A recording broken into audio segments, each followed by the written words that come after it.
contributions combine into comprehensive capabilities beyond individual capacity alone. This synergistic approach draws on Pakistan's experience developing similar arrangements with key partners production including China, where complementary proved more effective than attempting self-sufficiency across all domains regardless of comparative advantage or resource efficiency. 5. Islamic industrial justice principles. Unique to this alliance, production allocation would incorporate Islamic concepts regarding equitable distribution, mutual benefit, and proportional opportunity beyond merely efficiency considerations alone. This distinctive approach draws on religious principles emphasizing fairness in economic relationships, providing enhanced legitimacy through ethical foundation particularly regarding sensitive allocation decisions potentially creating disagreement without clear principled basis beyond merely technical assessment or economic analysis regardless of perceived distribution equity. This comparative advantage mapping and allocation establishes efficient production distribution through systematic assessment rather than political negotiation, nationalistic aspiration, or historical accident potentially creating inefficient duplication or critical capability gaps. The implementation draws on Pakistan's sophisticated experience developing specialized manufacturing excellence within resource constraints, where focused development proved essential for meaningful industrial capability particularly regarding advanced systems requiring substantial investment beyond capability if attempted across all domains simultaneously regardless of resource availability. The approach reflects Pakistan's understanding that effective defense industrialization requires deliberate specialization through systematic assessment establishing clear relationship between manufacturing assignment and demonstrated capability rather than aspirational allocation creating inefficient production, quality challenges, or capability shortfalls regardless of political commitment without sufficient technical foundation. Supply chain integration mechanisms. Beyond individual production capacity, effective industrial cooperation requires sophisticated supply chain integration enabling efficient manufacturing across national boundaries. 1. Cross-border component flow systems. Specialized procedures would establish efficient movement of components, subsystems, and materials between member states through expedited customs arrangements, regulatory harmonization, and logistics coordination creating seamless manufacturing integration beyond separate national production with limited interaction. This connected approach draws on Pakistan's experience developing similar arrangements with key partners including China, where integrated supply chains proved essential for complex manufacturing particularly regarding systems involving components from multiple sources requiring efficient movement across borders without unnecessary administrative friction regardless of formal cooperation agreements without practical implementation mechanisms. 2. Critical component security protocols. Beyond efficiency, supply chain integration would incorporate sophisticated security measures protecting sensitive technologies, critical components, and proprietary information through classified transportation, secure handling requirements, and monitored movement creating appropriate protection. Beyond merely commercial logistics without sufficient security consideration. This protected approach draws on Pakistan's experience developing similar safeguards within its strategic programs, where component security proved essential particularly regarding sensitive technologies vulnerable to intelligence collection or sabotage attempts requiring specialized handling beyond standard commercial practices regardless of general security environments within participating nations. 3. Quality assurance standardization. Comprehensive standards would establish uniform quality requirements across all participating manufacturers through consistent testing methodologies, inspection procedures, and certification processes creating reliable production beyond variable national practices potentially creating integration challenges or performance inconsistency. This standardized approach draws on Pakistan's experience developing similar systems within its own defense manufacturing, where consistent quality proved essential for successful integration particularly regarding complex systems where component reliability directly impacts overall system performance beyond merely separate production without interoperability consideration. 4. Digital supply chain management implementation. Sophisticated information systems would enable real-time visibility, predictive analytics, and automated coordination across multinational production networks through integrated platforms creating efficient management beyond manual processes inadequate for complex manufacturing spanning multiple nations. This digital approach draws on Pakistan's growing experience implementing similar systems within its defense industry, where information integration proved increasingly essential for complex manufacturing coordination. Particularly regarding sophisticated systems involving numerous components with precise scheduling requirements beyond simple production without detailed coordination needs. 5. Islamic economic ethics integration. Unique to this alliance, supply chain management would incorporate Islamic principles regarding fair dealing, honest representation, and ethical business conduct beyond merely technical efficiency without moral standards. This distinctive approach draws on religious principles emphasizing integrity in commercial relationships, providing enhanced legitimacy through ethical foundation, particularly regarding multinational business interactions potentially vulnerable to questionable practices without clear ethical frameworks regardless of technical or legal compliance alone. This supply chain integration mechanism establishment creates efficient multinational manufacturing capability through sophisticated coordination beyond merely separate national production with limited interaction, potentially creating inefficiency, delays, or quality inconsistency. The implementation draws on Pakistan's experience developing integrated manufacturing capabilities with international partners, where supply chain coordination proved essential for successful production, particularly regarding complex systems involving components from multiple sources requiring precise integration beyond merely separate manufacturing without coordination sophistication. The approach reflects Pakistan's understanding that effective defense industrialization requires deliberate supply chain development through systematic mechanisms establishing efficient component flow, quality consistency, and appropriate security rather than assuming natural integration without specific enabling systems regardless of individual production excellence without sufficient coordination capacity. Production volume and specialization balance. Effective industrial cooperation requires sophisticated approaches balancing production efficiency through volume against sovereignty concerns regarding critical capabilities. 1. Minimum critical capacity assessment. Careful analysis would identify essential production capabilities required within each member state for sovereignty protection despite potential efficiency advantages through complete specialization, establishing appropriate self-sufficiency in truly critical areas while accepting interdependence in others. This balanced approach draws on Pakistan's experience developing its own defense industry, where maintaining certain critical capabilities domestically proved essential for strategic independence despite potential efficiency gains through complete foreign sourcing, particularly regarding capabilities directly impacting core security requirements during potential supply disruption scenarios regardless of peacetime efficiency considerations alone. 2. Graduated interdependence framework. Rather than binary choices between complete independence or dependency, a sophisticated framework would establish different interdependence levels for different capability types based on strategic sensitivity, supply vulnerability, and efficiency considerations, creating nuanced approach beyond simplistic self-sufficiency dogma without strategic context. This graduated approach draws on Pakistan's experience developing similar frameworks for its own industrial planning, where differentiated interdependence proved more effective than attempting uniform self-sufficiency across all domains regardless of cost-benefit considerations or actual strategic significance beyond merely theoretical independence without practical sustainability. 3. Economies of scale optimization. Production allocation would deliberately create sufficient manufacturing volume at specialized facilities, enabling efficiency through scale, learning curve benefits, and fixed cost distribution while maintaining appropriate redundancy for critical components, creating cost effectiveness beyond fragmented subscale production. This efficiency approach draws on Pakistan's experience developing similar optimization within its defense manufacturing, where production concentration frequently enabled capability development otherwise impossible through dispersed subscale efforts, particularly regarding advanced systems requiring significant production volume to achieve economic viability beyond merely symbolic manufacturing without sufficient scale for quality or cost effectiveness.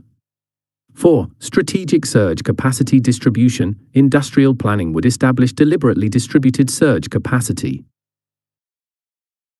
across multiple member states for critical systems, creating Resilience through redundant manufacturing potential beyond peacetime efficiency considerations alone.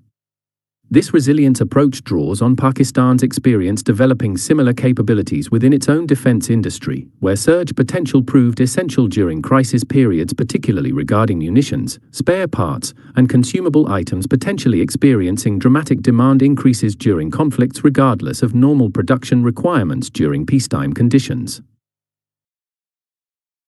5. Islamic economic balance principles. Unique to this alliance, production planning would incorporate Islamic concepts regarding balanced development, mutual dependency as relationship strengthening, and appropriate self-sufficiency without wasteful duplication beyond merely technical efficiency without ethical or relationship consideration. This distinctive approach draws on religious principles emphasizing community strengthening through interdependence while maintaining appropriate independence, providing enhanced legitimacy through ethical foundation beyond purely economic analysis, potentially creating vulnerability through excessive specialization without sufficient consideration of relationship solidarity benefits regardless of direct efficiency calculations. This production volume and specialization balance establishes sustainable manufacturing distribution through sophisticated analysis rather than either fragmented national self-sufficiency regardless of scale requirements or complete specialization, potentially creating strategic vulnerability through excessive dependency. The implementation draws on Pakistan's experience developing defense industrial capabilities within resource constraints, where balanced approaches proved essential for meaningful manufacturing development, particularly regarding advanced systems requiring both production efficiency and strategic independence considerations beyond either purely nationalistic or completely economic perspectives alone. The approach reflects Pakistan's understanding that effective defense industrialization requires deliberate balance through systematic analysis, establishing appropriate specialization while maintaining critical sovereign capabilities rather than either inefficient duplication across all members or excessive dependency through complete specialization regardless of strategic vulnerability creation. Through potential supply disruption during precisely those crisis periods when indigenous production becomes most essential. Technology transfer protocols activation. Beyond production sharing, sustainable defense industrialization requires systematic technology transfer, enabling capability development across member states through knowledge sharing rather than perpetual dependency. Knowledge transfer categorization system. The alliance would implement sophisticated classification determining appropriate sharing levels for different technologies through systematic assessment. 1. Technology sensitivity classification. Comprehensive methodology would categorize different technologies according to sensitivity levels, proliferation risks, and security implications, creating consistent assessment beyond ad hoc decisions, potentially creating either excessive restriction or inappropriate sharing without systematic evaluation. This structured approach draws on Pakistan's experience developing similar classification for its own strategic technologies, where systematic categorization proved essential for appropriate protection, particularly regarding sensitive capabilities where compromise potentially created significant security consequences beyond merely commercial loss regardless of cooperation benefits without sufficient security consideration. 2. Recipient capability requirement assessment. Technology transfer decisions would incorporate systematic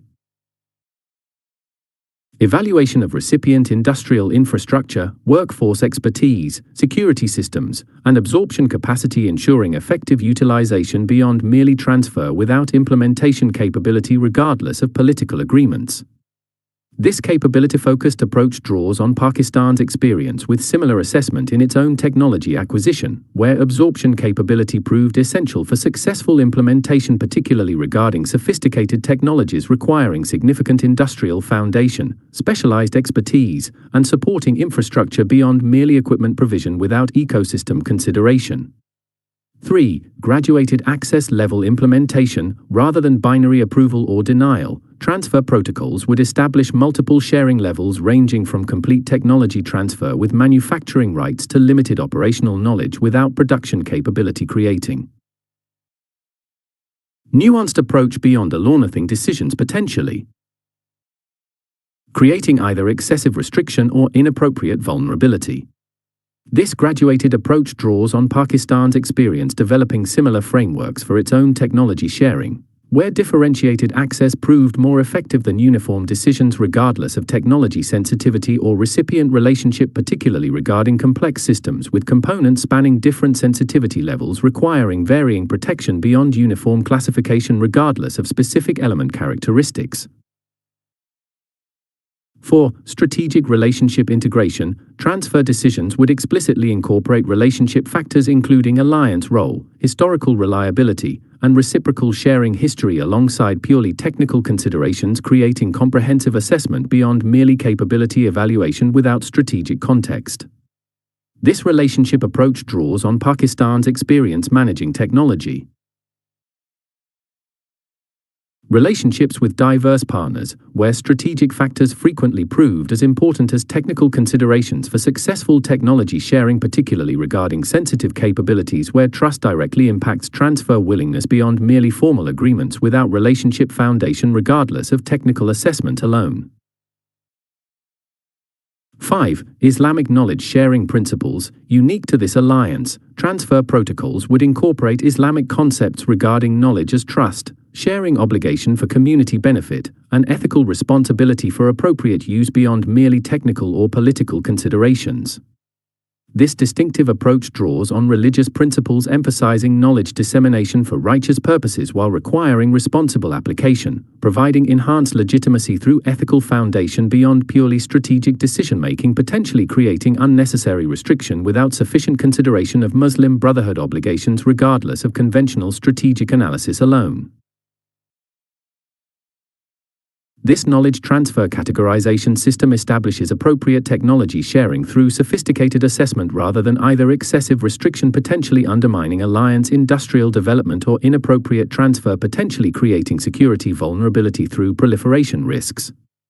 The implementation draws on Pakistan's experience managing sensitive technology both as recipient from allies including China and as developer of indigenous capabilities requiring careful protection, where systematic categorization proved essential for balanced decisions, particularly regarding advanced technologies with both significant security implications and substantial development benefits requiring nuance rather than binary approaches.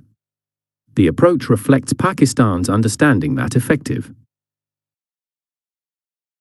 defense industrialization requires deliberate knowledge sharing through systematic protocols establishing appropriate transfer levels according to both security requirements and development benefits rather than either reflexive restriction or uncontrolled sharing regardless of sensitivity or capability considerations.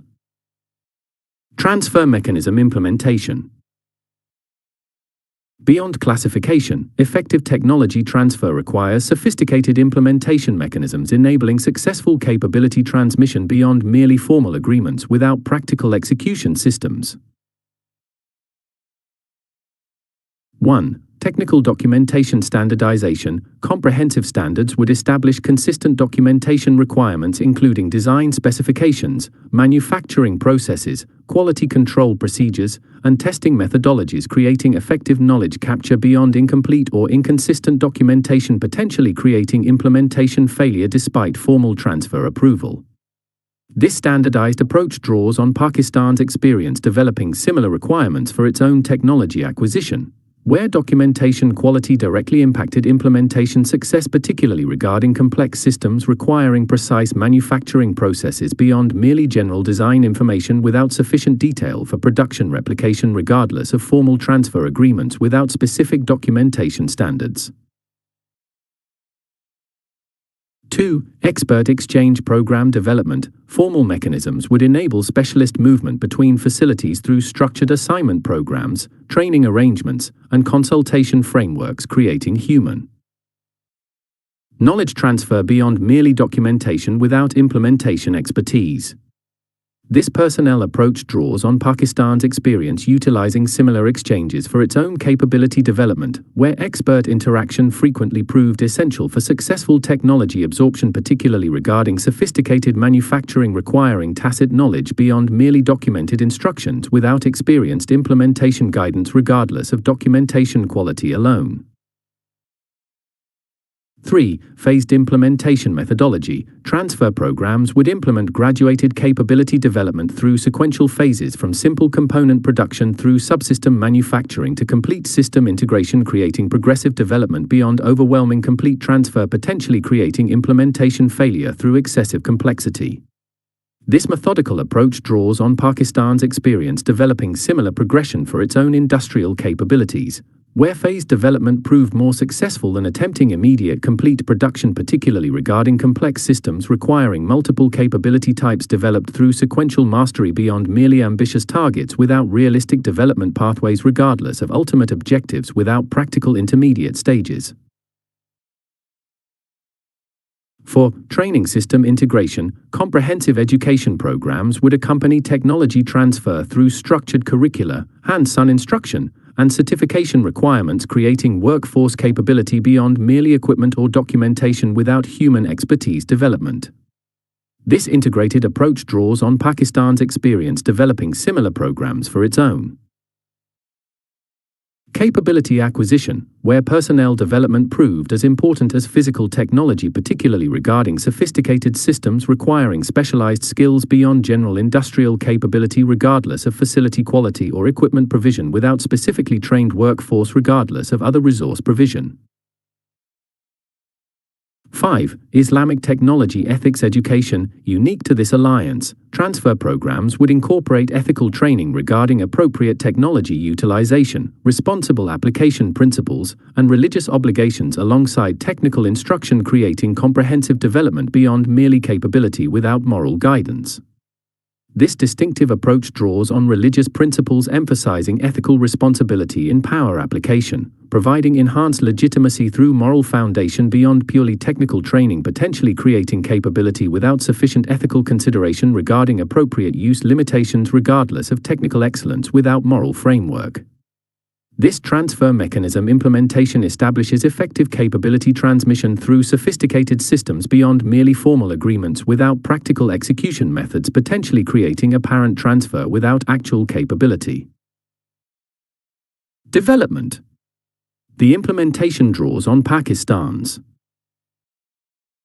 experience managing technology acquisition from development partners, including China, alongside indigenous capability creation, where implementation methodology proved as important as formal agreements for successful industrialization, particularly regarding complex technologies requiring multiple transmission aspects beyond merely documentation or equipment provision without comprehensive transfer systems.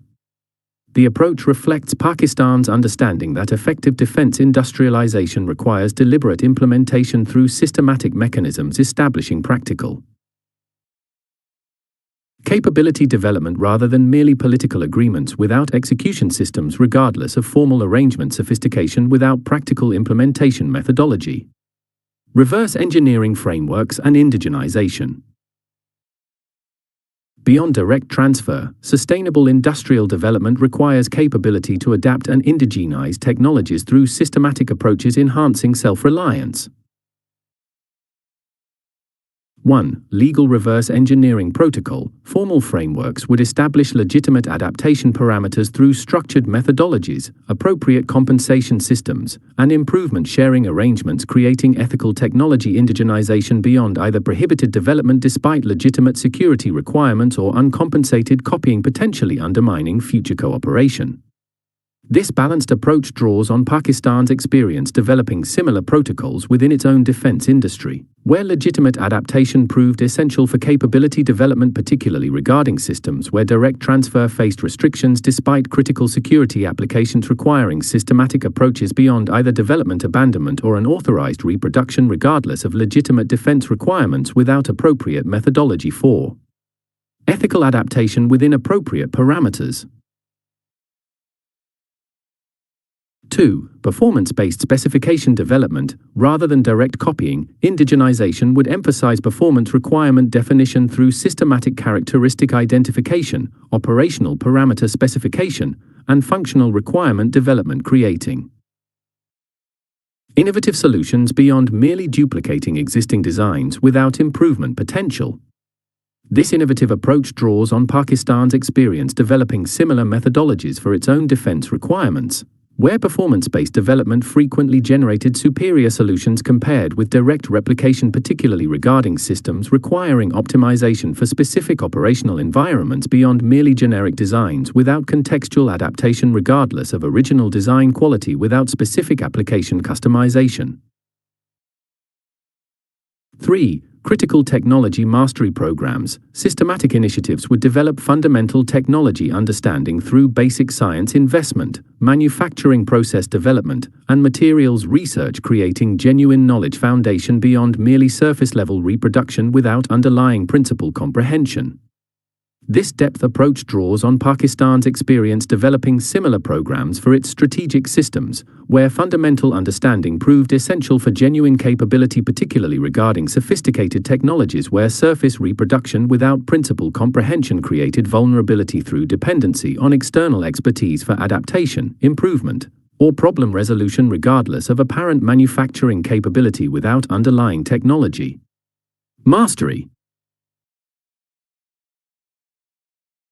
For initial incremental improvement methodology, beyond reproduction, formal programs would establish systematic enhancement through iterative development, performance analysis, and design evolution, creating progressive capability improvement beyond merely static copying without advancement potential. This evolutionary approach draws on Pakistan's experience developing similar methodologies within its defense industry, where continuous improvement proved essential for maintaining relevance, particularly regarding dynamic technology domains requiring ongoing development beyond merely initial capability establishment without subsequent advancement regardless of initial reproduction success without continuing enhancement. 5. Islamic Innovation Heritage Connection. Unique to this alliance, indigenization programs would explicitly connect contemporary development with historical Islamic scientific excellence through research into traditional approaches, methodological principles, and conceptual frameworks, creating distinctive perspective beyond merely adopting Western development paradigms without historical context. This distinctive approach draws on the rich Islamic scientific and engineering tradition that previously generated significant innovations across numerous technical fields, potentially providing unique perspectives beyond conventional approaches while simultaneously restoring intellectual pride among Muslim engineers, potentially enhancing motivation beyond merely technical objectives regardless of immediate practical application. This reverse engineering and indigenization framework establishes legitimate, sophisticated approaches adaptation beyond capability, either through dependency perpetuation through development prohibition despite security requirements or uncontrolled copying, potentially creating both legal challenges and external relationship damage. The implementation draws on Pakistan's extensive experience developing indigenous capabilities despite international restrictions, where systematic adaptation proved essential for security requirement fulfillment, particularly regarding critical technologies facing transfer limitations despite legitimate defense applications. The approach reflects Pakistan's understanding that effective defense industrialization requires deliberate indigenization capability through structured frameworks establishing ethical adaptation capacity rather than either accepting perpetual dependency despite security implications or pursuing uncontrolled reproduction regardless of intellectual property considerations and relationship consequences, potentially undermining future cooperation opportunities regardless of short-term capability benefits. Joint venture establishment framework. Beyond sharing between existing entities, comprehensive industrial cooperation requires creating new integrated enterprises through sophisticated joint venture structures enabling deeper collaboration. Legal structure development. The alliance would implement specialized legal frameworks enabling effective multinational enterprises while protecting participant interests through structured agreements. 1. Multinational corporate form establishment. Specialized legal structures would be developed accommodating different national legal systems, corporate governance requirements, and regulatory frameworks, creating viable multinational entities beyond merely collaboration agreements without integrated institutional establishment. This foundation approach draws on Pakistan's experience developing similar structures with international partners including China, where formal institutional establishment proved essential for sustained cooperation, particularly regarding long-term industrial projects requiring stable organizational framework beyond merely project-specific collaboration without institutional continuity regardless of initial agreement implementation. 2. Sophistication without structural. Proportional control mechanism design, legal frameworks would establish clear governance systems defining decision authority, management responsibility, and oversight rights according to contribution level, expertise provision, and strategic importance, creating balanced control beyond either dominant-subordinate relationships potentially creating participant resentment or excessive diffusion potentially creating decision paralysis. This balanced approach draws on Pakistan's experience developing similar mechanisms for its international joint ventures, where governance clarity proved essential for operational effectiveness, particularly regarding complex enterprises requiring both clear decision authority and appropriate participant influence beyond either completely hierarchical or fully consensus structures regardless of formal equality without practical decision functionality. 3. Risk and reward distribution framework. Formal structures would establish explicit financial arrangements defining investment requirements, profit distribution, loss responsibility, and liability limitation, creating clear economic relationships beyond ambiguous expectations, potentially creating future disputes regardless of initial cooperation enthusiasm. This clarity approach draws on Pakistan's experience developing similar frameworks for its defense industrial partnerships, where economic relationship definition proved essential for sustainable cooperation, particularly regarding long-term ventures requiring significant investment with uncertain returns beyond merely short-term projects with limited financial complexity regardless of technical cooperation success without sufficient economic clarity. 4. Dispute resolution mechanism implementation. Comprehensive arrangements would establish graduated conflict management through structured consultation, formal mediation, and binding arbitration, creating predictable resolution processes beyond either destructive confrontation potentially terminating cooperation despite substantial mutual benefit or unresolved tension potentially undermining operational effectiveness regardless of formal continuation. This systematic approach draws on Pakistan's experience developing similar mechanisms for its international partnerships, where conflict management processes proved essential for relationship durability, particularly regarding complex ventures inevitably generating disagreements requiring structured resolution beyond merely hoping for perpetual harmony without realistic conflict management provisions regardless of initial relationship quality without specific resolution. Procedures. 5. Islamic Partnership Principles Integration, unique. To this alliance, joint venture structures would incorporate Islamic concepts regarding equitable partnership, mutual respect requirements, and transparent dealings beyond conventional corporate structures without religious ethical dimension. This distinctive approach draws on sophisticated Islamic business jurisprudence traditions including musharaka, equity partnership, and mudaraba, profit-sharing arrangements, providing enhanced legitimacy through religious foundation, particularly within Muslim societies where Islamic business principles directly impact perceived legitimacy beyond merely legal compliance regardless of technical structure sophistication without appropriate religious ethical alignment. This legal structure development establishes viable multinational defense enterprises through sophisticated frameworks beyond merely cooperation agreements without institutional establishment potentially limiting cooperation depth, sustainability, and effectiveness. The implementation draws on Pakistan's experience developing international industrial partnerships including major collaborations with China, where formal structure proved essential for successful implementation, particularly regarding complex, long-term ventures requiring stable institutional foundation beyond merely project-specific collaboration without organizational continuity. The approach reflects Pakistan's understanding that effective defense industrialization requires deliberate joint venture establishment through systematic legal frameworks, creating sustainable multinational entities rather than merely cooperation declarations without structural implementation. Regardless of political commitment, sophistication without practical institutional manifestation. Strategic focus selection. Beyond legal structure, successful joint ventures require deliberate focus selection targeting areas with maximum strategic impact potential through systematic analysis. 1. Capability gap prioritization. Joint venture focus would be determined through systematic assessment, identifying critical capability requirements lacking sufficient indigenous production, creating targeted enterprises addressing strategic needs beyond merely commercial opportunity without security significance. This needs-based approach draws on Pakistan's experience developing similar prioritization for its own industrial ventures, where security requirement focus proved essential for strategic impact, particularly regarding capabilities directly addressing critical vulnerabilities beyond merely profitable production without specific security contribution, regardless of financial success without strategic relevance.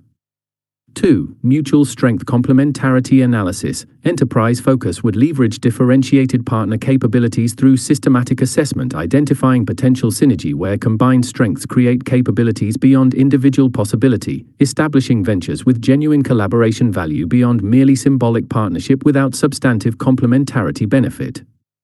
This synergistic approach draws on Pakistan's experience developing similar analysis for its international partnerships, including major collaborations with China, where capability complementarity proved essential for venture success, particularly regarding complex systems requiring diverse expertise types beyond any single nation's comprehensive mastery, regardless of individual excellence without specific combination advantages. 3. Technology complexity assessment. Joint venture selection would incorporate systematic evaluation, identifying capability areas where multinational collaboration provides necessary critical mass regarding capital requirements, expertise diversity, and market scale, creating viable enterprises beyond individual national capacity alone, regardless of commitment level without collaboration benefit. This threshold approach draws on Pakistan's experience developing similar assessment for its defense industrial planning, where collaboration necessity recognition proved essential for realistic capability development, particularly regarding advanced systems requiring resource concentration beyond individually sustainable investment, regardless of national determination without practical viability consideration.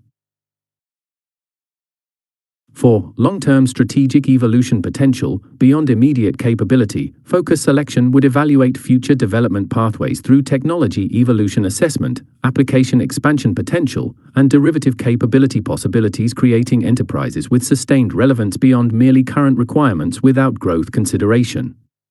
This forward-looking approach draws on Pakistan's experience developing similar evaluation for its strategic investments, where development potential assessment proved essential for sustained value, particularly regarding technology domains with rapid evolution, potentially quickly rendering static capabilities obsolete without continuous advancement, regardless of initial capability significance without future relevance pathways. 5. Islamic strategic priority alignment. Unique to this alliance, joint venture selection would explicitly incorporate religious significance through formal consideration of capabilities protecting sacred sites, enabling religious practice security, and defending Muslim populations, creating enterprises with spiritual purpose beyond merely technical or economic objectives alone. This distinctive approach draws on Islamic concepts regarding defense priorities, where protecting faith, religious communities, and sacred locations carries particular significance, providing enhanced motivation through religious purpose beyond merely material objectives, potentially enhancing commitment beyond purely commercial or technical ventures, regardless of financial or technological merit without spiritual significance. This strategic focus selection establishes joint ventures with maximum impact potential through sophisticated analysis, targeting enterprises toward critical capability gaps, complementary strength areas, appropriate complexity domains, long-term relevance potential, and Islamic priority alignment, rather than merely opportunistic or prestige-oriented selection without strategic assessment. The implementation draws on Pakistan's experience developing international industrial partnerships, where focus selection proved decisive for venture success, particularly regarding resource-intensive enterprises requiring substantial investment beyond available capacity for comprehensive development across all potential domains simultaneously, regardless of ambition level. The approach reflects Pakistan's understanding that effective defense industrialization requires deliberate venture focus through systematic analysis, establishing clear relationship between enterprise selection and strategic requirements rather than dispersed efforts, potentially creating subscale projects with Limited impact regardless of resource commitment without. Sufficient concentration on priority capabilities with maximum strategic benefit potential. Operational integration implementation. Beyond establishment, successful joint ventures require sophisticated operational integration combining different organizational cultures, work processes, and management approaches into cohesive enterprises. 1. Cross-cultural management system. Formal mechanisms would address cultural differences through structured protocols, communication procedures, and relationship-building initiatives, creating effective multinational operations beyond merely organizational charts. Without practical integration across different business traditions. This cultural approach draws on Pakistan's experience developing similar systems for its international ventures, including major collaborations with Chinese partners, where cultural integration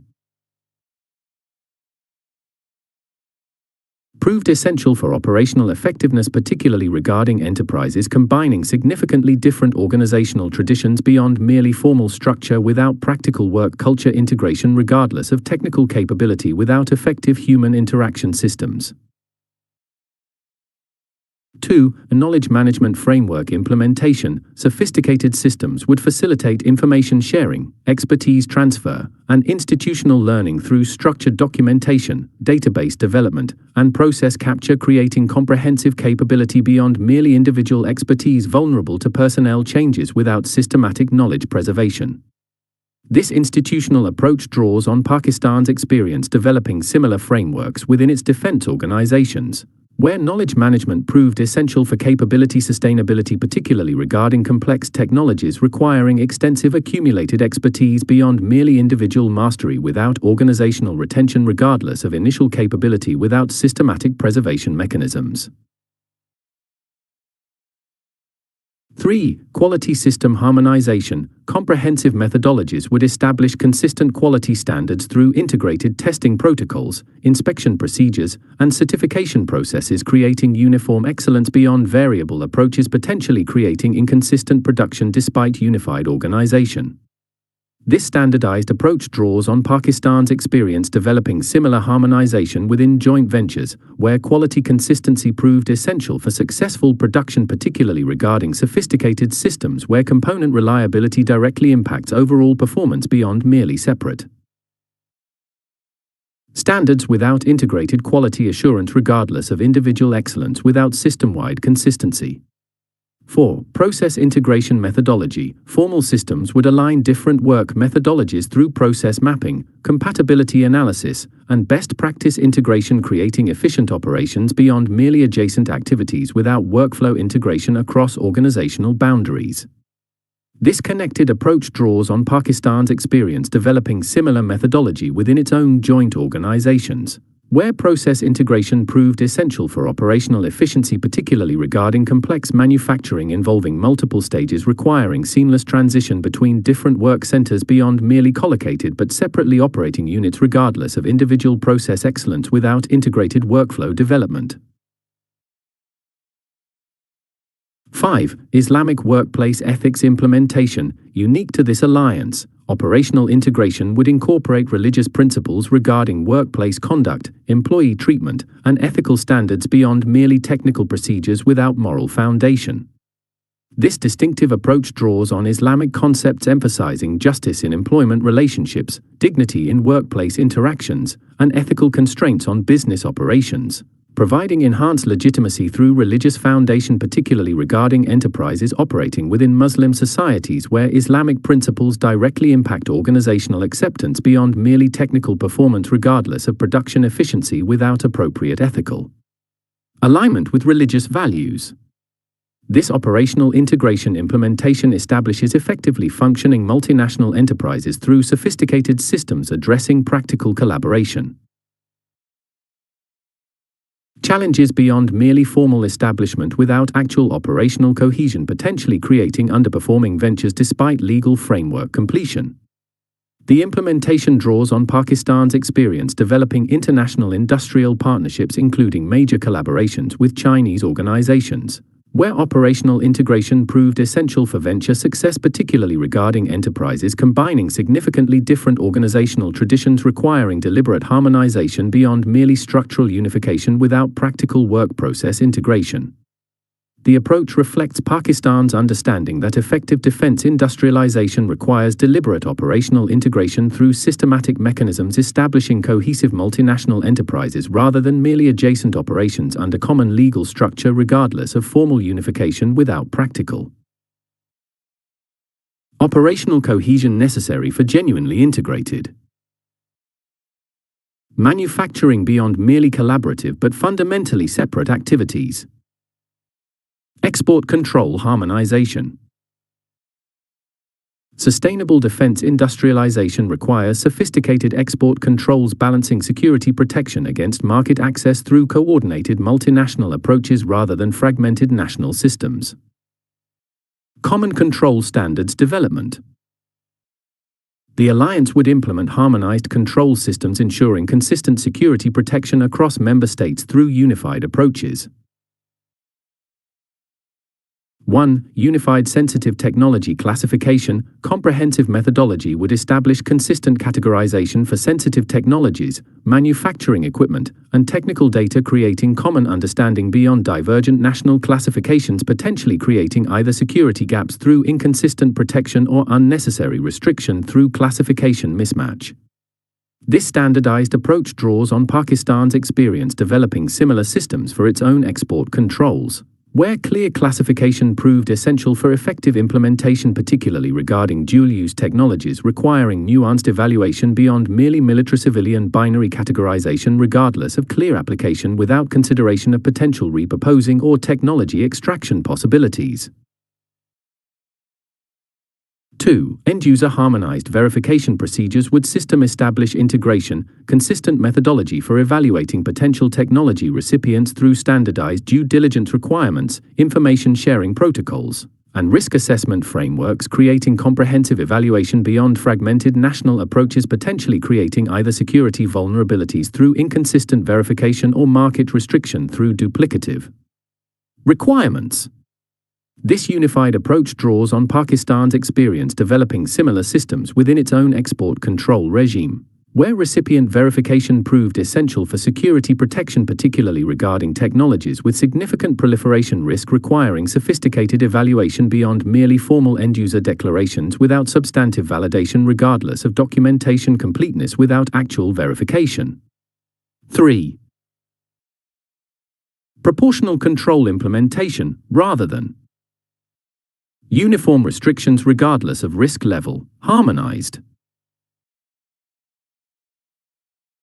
controls would establish graduated measures corresponding to actual security significance, proliferation vulnerability, and strategic sensitivity, creating balanced approach beyond either excessive restriction potentially undermining legitimate commercial opportunity or insufficient control potentially creating security vulnerability. This calibrated approach draws on Pakistan's experience developing similar frameworks within its own strategic trade controls, where proportional measures proved more effective than uniform approaches regardless of actual risk level, particularly regarding technologies spanning wide sensitivity spectrum requiring differentiated treatment beyond one-size-fits-all controls regardless of specific characteristics and actual security implications. 4. Enforcement capacity standardization. Beyond merely policy harmonization, control systems would establish minimum enforcement capabilities across all member states through training programs, equipment provision, and procedural standardization, creating consistent implementation beyond merely formal adoption without practical enforcement capability. This implementation focus draws on Pakistan's experience developing its own control systems, where enforcement capacity proved as important as formal regulations for effective protection, particularly regarding sophisticated proliferation networks actively seeking jurisdictional weaknesses regardless of formal control existence without practical implementation capability. 5. Islamic security ethics integration. Unique to this alliance, export controls would incorporate religious principles regarding responsibility for technology transfer consequences, ethical obligations for preventing misuse, and moral constraints beyond merely regulatory compliance without ethical foundation. This distinctive approach draws on Islamic concepts, emphasizing accountability for enabling harmful actions even indirectly, providing enhanced motivation through religious obligation beyond merely legal requirements, potentially creating compliance without ethical commitment, regarding security protection beyond minimal technical adherence without moral foundation. This common control standards development establishes consistent security protection through harmonized approaches beyond fragmented national systems, potentially creating either vulnerability through inconsistent protection or unnecessary restriction through uncoordinated overlap. The implementation draws on Pakistan's experience developing export controls within complex security environments, where systematic methodology proved essential for effective protection, particularly regarding sensitive technologies requiring sophisticated evaluation beyond simplistic categorization or superficial verification. The approach reflects Pakistan's understanding that effective defense industrialization requires deliberate security protection through systematic controls, establishing appropriate technology protection without unnecessary restriction rather than either excessive limitation, potentially undermining legitimate development, or insufficient control, potentially creating security vulnerability regardless of industrial development benefits, without appropriate safeguards against harmful proliferation or unintended consequences from irresponsible transfer without adequate recipient evaluation. Market access coordination. Beyond security controls, effective export harmonization requires coordinated market development, enhancing commercial opportunity through collective rather than competitive approaches. 1. Joint marketing strategy development. Coordinated approaches would establish collaborative rather than competitive international promotion through unified trade delegations, complementary capability presentation, and non-duplication agreements, creating enhanced market presence beyond fragmented national efforts, potentially undermining each other through direct competition despite alliance membership. This unified approach draws on Pakistan's experience developing similar coordination with key partners including China, where collaborative marketing proved more effective than separate efforts, particularly regarding complex systems benefiting from comprehensive capability presentation beyond limited national offerings regardless of individual quality without integrated presentation. 2. Complementary product portfolio management. Systematic coordination would prevent unnecessary direct competition through product specialization agreements, capability differentiation arrangements, and market segment allocation, creating efficient market coverage beyond overlapping offerings, potentially creating destructive price competition despite alliance cooperation in other domains. This harmonized approach draws on Pakistan's experience developing similar arrangements within its defense export planning, where product differentiation proved more beneficial than direct competition, particularly regarding limited international markets where alliance members competing against each other potentially benefits non-alliance competitors more than any member regardless of individual success at fellow member expense. 3. Offset obligation sharing. Formal mechanisms would enable collaborative fulfillment of international offset requirements through capability sharing, work share, distribution, and technology provision, creating competitive advantage beyond individual capacity to satisfy increasingly demanding offset obligations, potentially determining contract awards regardless of primary product quality. This collaborative approach draws on Pakistan's experience developing similar arrangements with international partners, where offset cooperation proved increasingly essential for export success, particularly regarding major contracts where customers frequently prioritize offset package quality alongside primary product performance, potentially determining selection between technically comparable offerings regardless of slight primary product advantages without sufficient offset differentiation. 4. Joint financing package development. Coordinated financing would enhance export competitiveness through combined credit arrangements, shared risk distribution, and pooled guarantee mechanisms, creating attractive customer financing beyond individual national capacity, potentially insufficient for major contracts regardless of product quality without competitive financial terms. This unified approach draws on Pakistan's experience developing similar arrangements for its own exports, where financing packages increasingly determined contract outcomes, particularly regarding developing nation customers, where payment terms frequently proved as decisive as technical performance, potentially determining selection despite technical preference without affordable acquisition pathway, regardless of capability desirability without manageable financial arrangements. 5. Islamic ethical export principles. Unique to this alliance, market development would incorporate religious principles regarding ethical customer selection, legitimate defense application verification, and prohibition against enabling oppression beyond merely commercial opportunity. Without moral constraints. This distinctive approach draws on Islamic concepts emphasizing accountability for enabling harmful actions even indirectly, providing moral framework beyond merely profit maximization, potentially creating exports without sufficient consideration of ultimate utilization regardless of financial benefit, without ethical evaluation of actual security application and potential humanitarian consequences beyond merely technical legality, without moral assessment. This market access coordination establishes enhanced export competitiveness through collaborative approaches beyond fragmented national efforts, potentially undermining collective benefit through unnecessary internal competition, insufficient offset capacity, inadequate financing arrangements, or inconsistent ethical standards. The implementation draws on Pakistan's experience developing defense exports within highly competitive international markets, where coordinated approaches proved increasingly essential for success, particularly regarding major contracts involving complex requirements beyond individual national capability, without collaboration regardless of product quality alone, without supporting package sophistication. The approach reflects Pakistan's understanding that effective defense industrialization requires deliberate export coordination through systematic mechanisms establishing collective market advantages rather than merely individual national efforts, potentially creating counterproductive internal competition regardless of alliance cooperation in production domains, without extending to market development despite mutual benefit potential through coordinated rather than competitive approaches within increasingly challenging international defense markets, requiring sophisticated customer engagement beyond merely product provision without comprehensive package development, including financing, offset fulfillment, and long-term support regardless of initial capability quality. Proliferation prevention integration. Effective export control requires sophisticated measures preventing unintended technology transfer while enabling legitimate commerce through balanced approaches. 1. 2.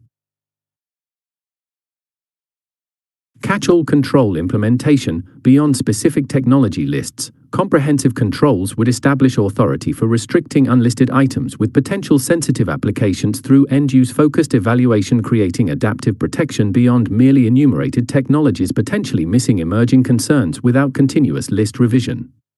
This flexible approach draws on Pakistan's experience developing similar measures within its own export controls, where end-use-based restriction proved essential for comprehensive security, particularly regarding rapidly evolving technologies or innovative applications, potentially creating new security implications before formal listing regardless of specific identification without broader application-based authority.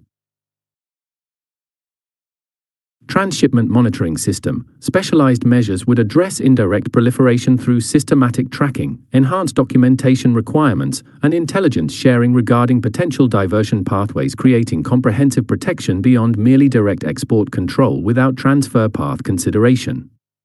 This multidimensional approach draws on Pakistan's experience developing similar systems within its strategic trade controls, where transshipment monitoring proved increasingly essential for effective security, particularly regarding sophisticated proliferation networks deliberately exploiting jurisdictional boundaries and indirect routing to evade direct controls regardless of origin country restriction effectiveness without transfer path monitoring. 3. Technology items. Control beyond physical. Comprehensive measures would address intangible transfers, including technical assistance, electronic transmission, and knowledge sharing through expanded definitions, digital monitoring, and service provider obligations, creating complete protection beyond merely physical item focus without information transfer consideration. This holistic approach draws on Pakistan's experience developing similar frameworks within its own control systems, where intangible transfer restriction proved increasingly critical for effective security, particularly regarding modern technologies where essential knowledge frequently transfers through non-physical means, potentially circumventing traditional customs controls regardless of physical item restriction effectiveness without corresponding intangible transfer. Limitations. For risk-based screening system development, rather than uniform scrutiny regardless of risk indicators, sophisticated methodology would implement variable examination based on transaction risk profiles, historical patterns, and intelligence information, creating efficient security through focused attention beyond resource-intensive universal detailed review, potentially creating unnecessary legitimate commerce obstruction without security benefit. This targeted approach draws on Pakistan's experience developing similar systems within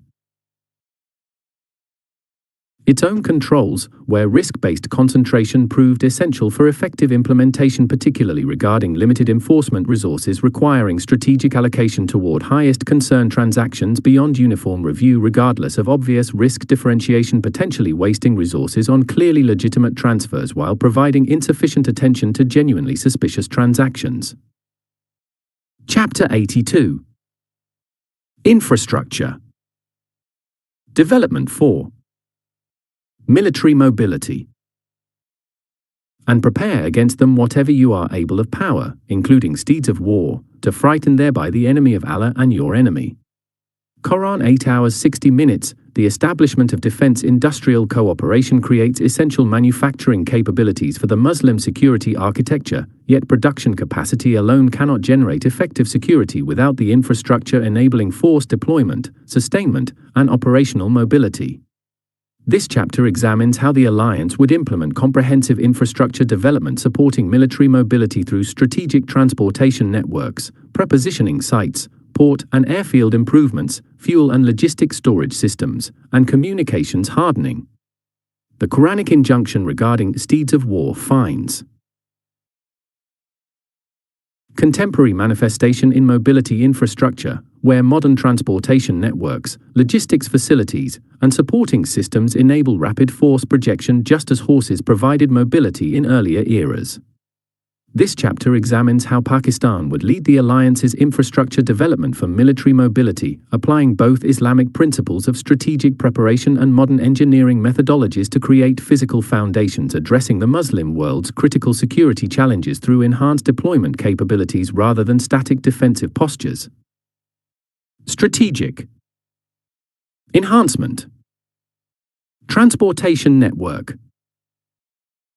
The foundation of effective military mobility lies in comprehensive transportation networks enabling rapid force movement across the alliance territory through integrated systems transcending national boundaries. Core mobility corridor development. The alliance would identify and enhance critical transportation routes connecting member states through systematic improvement. 1. Strategic corridor identification methodology. Comprehensive analysis would identify critical transportation routes through systematic assessment of strategic significance, deployment requirements, geographic constraints, and existing infrastructure, creating prioritized network beyond merely national transportation systems without alliance. Mobility consideration. This strategic approach draws on Pakistan's experience developing similar corridor planning for its own forces, where route prioritization proved essential for effective mobility, particularly during crisis periods where specific pathways become critical for rapid reinforcement beyond standard transportation networks, potentially insufficient for military movement volume, timing requirements, or security needs regardless of commercial adequacy during normal conditions. 2. Multimodal integration enhancement. Strategic corridors would incorporate coordinated improvement across different transportation modes including road, rail, air, and maritime systems, creating seamless intermodal capability beyond separate networks with limited connection, potentially creating transfer delays, capacity mismatches, or movement bottlenecks regardless of individual mode capacity. This integrated approach draws on Pakistan's experience developing similar capabilities for its logistics systems. where modal integration proved essential for effective movement, particularly regarding complex deployments requiring multiple transportation types across challenging geography beyond single-mode movement, insufficient for comprehensive mobility requirements regardless of individual system quality without effective intermodal transfer capability.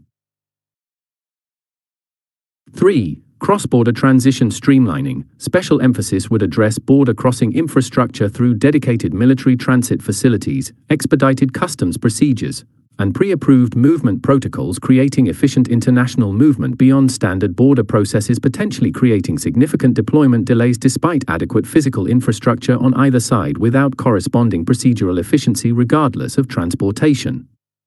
Network quality without streamlined border transition arrangements. This expedited approach draws on Pakistan's experience managing international force movement, where border crossing efficiency proved critical for deployment timelines, particularly during urgent situations where standard procedures create unacceptable delays regardless of political authorization without practical implementation mechanisms beyond policy agreements without physical and procedural enablement. 4. Limited access security implementation. Strategic corridors would incorporate appropriate security features including restricted access points, monitoring systems, and rapid response capabilities, creating protected movement routes beyond standard commercial infrastructure vulnerable to interdiction, surveillance, or disruption without specialized security provisions regardless of physical capacity without corresponding protection measures. This secured approach draws on Pakistan's experience developing similar protected routes for its strategic forces, where movement security proved essential, particularly regarding sensitive capabilities requiring both physical capacity and appropriate protection beyond standard transportation networks, potentially vulnerable to various threat vectors during precisely those crisis periods when military movement becomes most critical. 5. Islamic transportation ethics integration. Unique to this alliance, infrastructure development would incorporate religious principles regarding community impact minimization, environmental stewardship, and fair compensation for affected populations beyond merely military utility without ethical consideration.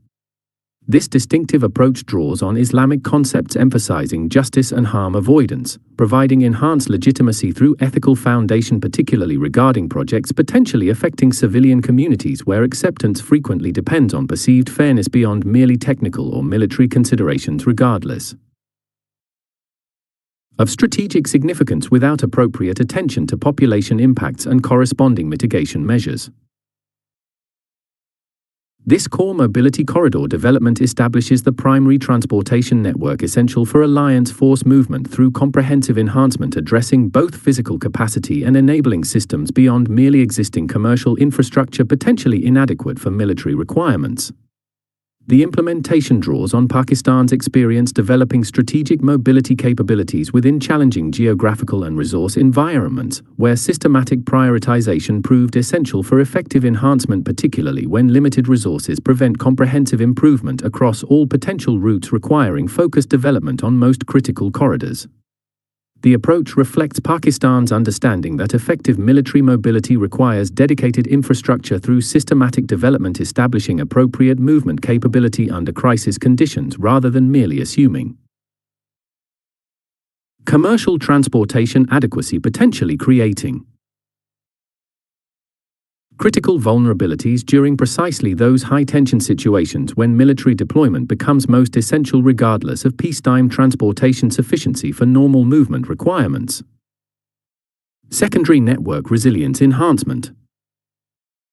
Beyond primary corridors, effective mobility requires resilient secondary networks providing alternative routes through deliberate redundancy. 1. Alternate route identification system. Comprehensive planning would establish multiple movement pathways through systematic mapping of primary corridor alternatives, potential detour networks, and emergency bypass options, creating resilient movement capability beyond single route dependency, potentially creating critical vulnerability through choke point disruption regardless of primary corridor quality without alternative options. This redundant approach draws on Pakistan's experience developing similar planning for its force mobility, where alternate routing proved essential for movement assurance, particularly during conflict scenarios where adversaries specifically target primary transportation infrastructure, creating requirement for predetermined alternatives beyond ad hoc detail identification during actual crisis, potentially creating unacceptable deployment delays regardless of primary network quality without pre-planned alternatives ready for immediate activation. 2. Dispersed capacity development. Rather than concentrating all enhancement on limited primary routes, deliberate investment would develop moderate capability across multiple pathways, creating distributed capacity beyond focused excellence without alternative options, potentially creating a long-lasting vulnerability regardless of primary route quality without alternative capacity. This distributed approach draws on Pakistan's experience developing its transportation networks, where balanced investment proved more effective for overall resilience, particularly during security challenges where distributed capacity frequently provided essential alternatives despite individual route limitations, compared with concentrated excellence vulnerable to focused interdiction, potentially creating complete mobility disruption through limited targeting regardless of primary route superiority without viable alternatives. 3. Critical vulnerability mitigation. Systematic assessment would identify potential transportation network vulnerabilities, including bridges, tunnels, mountain passes, and other critical points through comprehensive analysis, creating focused protection beyond generic security without specific vulnerability consideration regardless of overall network quality, without particular attention to decisive points whose disruption creates disproportionate system impact. This focused approach draws on Pakistan's experience protecting its own strategic movement capabilities, where critical point identification proved essential for effective protection, particularly when limited resources prevent comprehensive security across entire networks, requiring prioritization toward those specific elements whose functionality proves decisive for overall system viability regardless of general protection without specific vulnerability focus.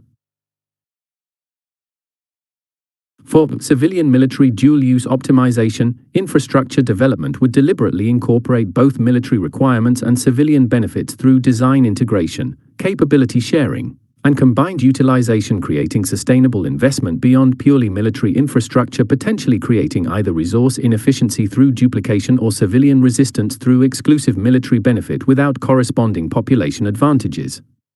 This integrated approach draws on Pakistan's experience developing similar dual-use capabilities within its own infrastructure, where civilian benefit integration proved essential for sustainable development, particularly regarding limited resources requiring optimization through shared utilization beyond separate networks, potentially creating either unaffordable duplication or insufficient political support without tangible population benefits alongside military utility. 5. Islamic community consideration. Unique to this alliance, secondary network development would incorporate religious principles regarding community access preservation, economic opportunity maintenance, and minimal disruption beyond merely military utility without civilian impact consideration. This distinctive approach draws on Islamic concepts emphasizing community well-being alongside security requirements, providing enhanced legitimacy through moral foundation, particularly regarding secondary networks frequently interwoven with civilian transportation systems where community integration proves unavoidable, requiring deliberate benefit sharing beyond purely military focus without appropriate population consideration regardless of strategic utility without sufficient attention to community impacts, potentially creating unnecessary opposition despite clear security benefit. This secondary network resilience enhancement establishes the alternative transportation capacity essential for deployment reliability through deliberate redundancy beyond merely primary corridor development, potentially creating critical vulnerability through single-path dependency. The implementation draws on Pakistan's experience developing mobility assurance within contested environments, where alternative capability proved essential for movement reliability, particularly during conflict scenarios where adversaries specifically target transportation infrastructure, creating requirement for predetermined alternatives beyond primary route dependency regardless of main corridor quality without backup options. The approach reflects Pakistan's understanding that effective military mobility requires deliberate resilience through systematic redundancy, establishing reliable movement capability despite potential disruption rather than optimizing exclusively for efficiency without sufficient consideration of vulnerability to interdiction, potentially creating complete movement failure through limited targeting regardless of primary network excellence without viable alternatives. Urban bypass system implementation. Effective military mobility requires specialized infrastructure addressing urban congestion through dedicated bypass capability. 1. 2. Critical urban bottleneck identification. Systematic analysis would identify significant urban movement constraints through comprehensive assessment of metropolitan areas along strategic corridors, traffic congestion patterns, and deployment timeline impacts, creating prioritized enhancement beyond merely general urban infrastructure without specific military movement consideration. This focused approach draws on Pakistan's experience developing similar analysis for its force mobility, where urban bottleneck identification proved essential for effective movement, particularly during rapid deployment scenarios where standard urban transportation frequently creates unacceptable delays regardless of intercity corridor quality without corresponding metropolitan area transition capability, potentially creating decisive timeline extension despite excellent interurban infrastructure without provisions. Adequate urban transition. Dedicated military bypass construction. Major urban areas along strategic corridors would receive specialized infrastructure including dedicated military routes, restricted access highways, and exclusive movement lanes, creating guaranteed passage beyond commercial transportation subject to civilian congestion, routine disruption, and unpredictable delays regardless of standard infrastructure quality without dedicated military capability. This specialized approach draws on Pakistan's experience developing similar systems for its strategic forces, where dedicated movement paths proved essential for deployment reliability, particularly regarding time-sensitive capabilities requiring guaranteed mobility beyond standard transportation, vulnerability to various delay sources regardless of general infrastructure quality without specific military provisions, potentially creating significant timeline uncertainty despite overall network adequacy without specialized bypass capability. 3. Emergency access implementation. Urban infrastructure would incorporate specialized military access systems including removable barriers, convertible lanes, and priority override protocols, creating contingency capability beyond merely permanent dedicated infrastructure, potentially creating either excessive cost through continuous exclusive military capacity or insufficient provision through complete reliance on civilian systems regardless of peacetime adequacy. Without emergency conversion capability. This adaptable approach draws on Pakistan's experience developing similar systems within its urban areas, where convertible infrastructure proved cost-effective for contingency mobility, particularly regarding limited resources, preventing comprehensive dedicated military networks requiring dual-use approaches with emergency conversion provisions beyond either unaffordable permanent military exclusivity or unacceptable complete dependency on civilian systems. Without contingency override capabilities. For Urban Perimeter Transfer Development, HUB. Metropolitan areas would receive specialized transfer facilities at urban perimeters, enabling efficient transition between strategic corridors and urban distribution networks through dedicated connection points, creating seamless movement beyond separate intercity and intracity systems without efficient interface regardless of individual network quality without corresponding transfer capability.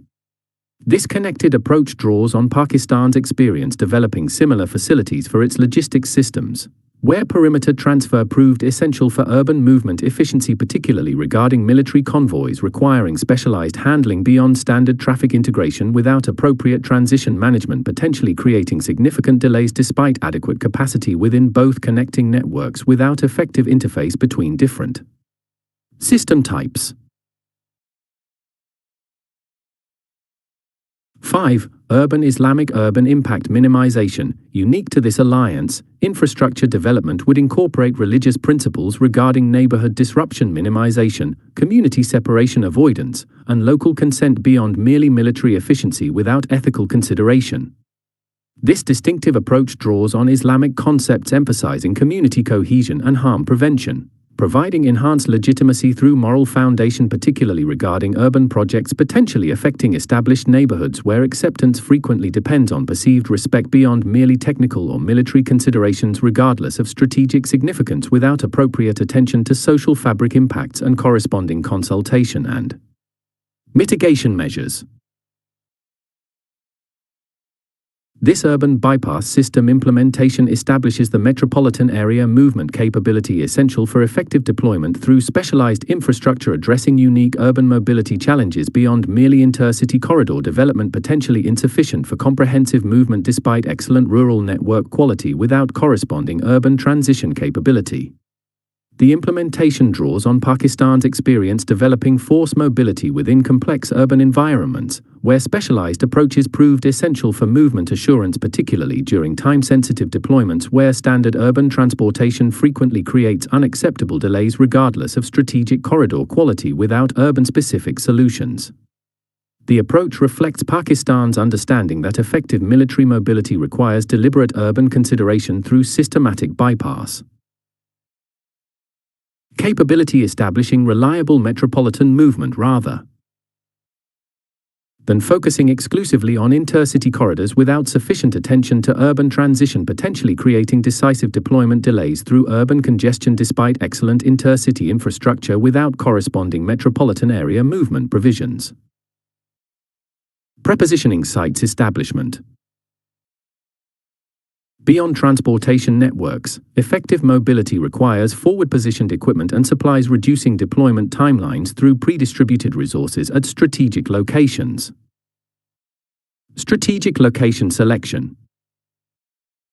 The alliance would implement systematic methodology identifying optimal comprehensive analysis. 1.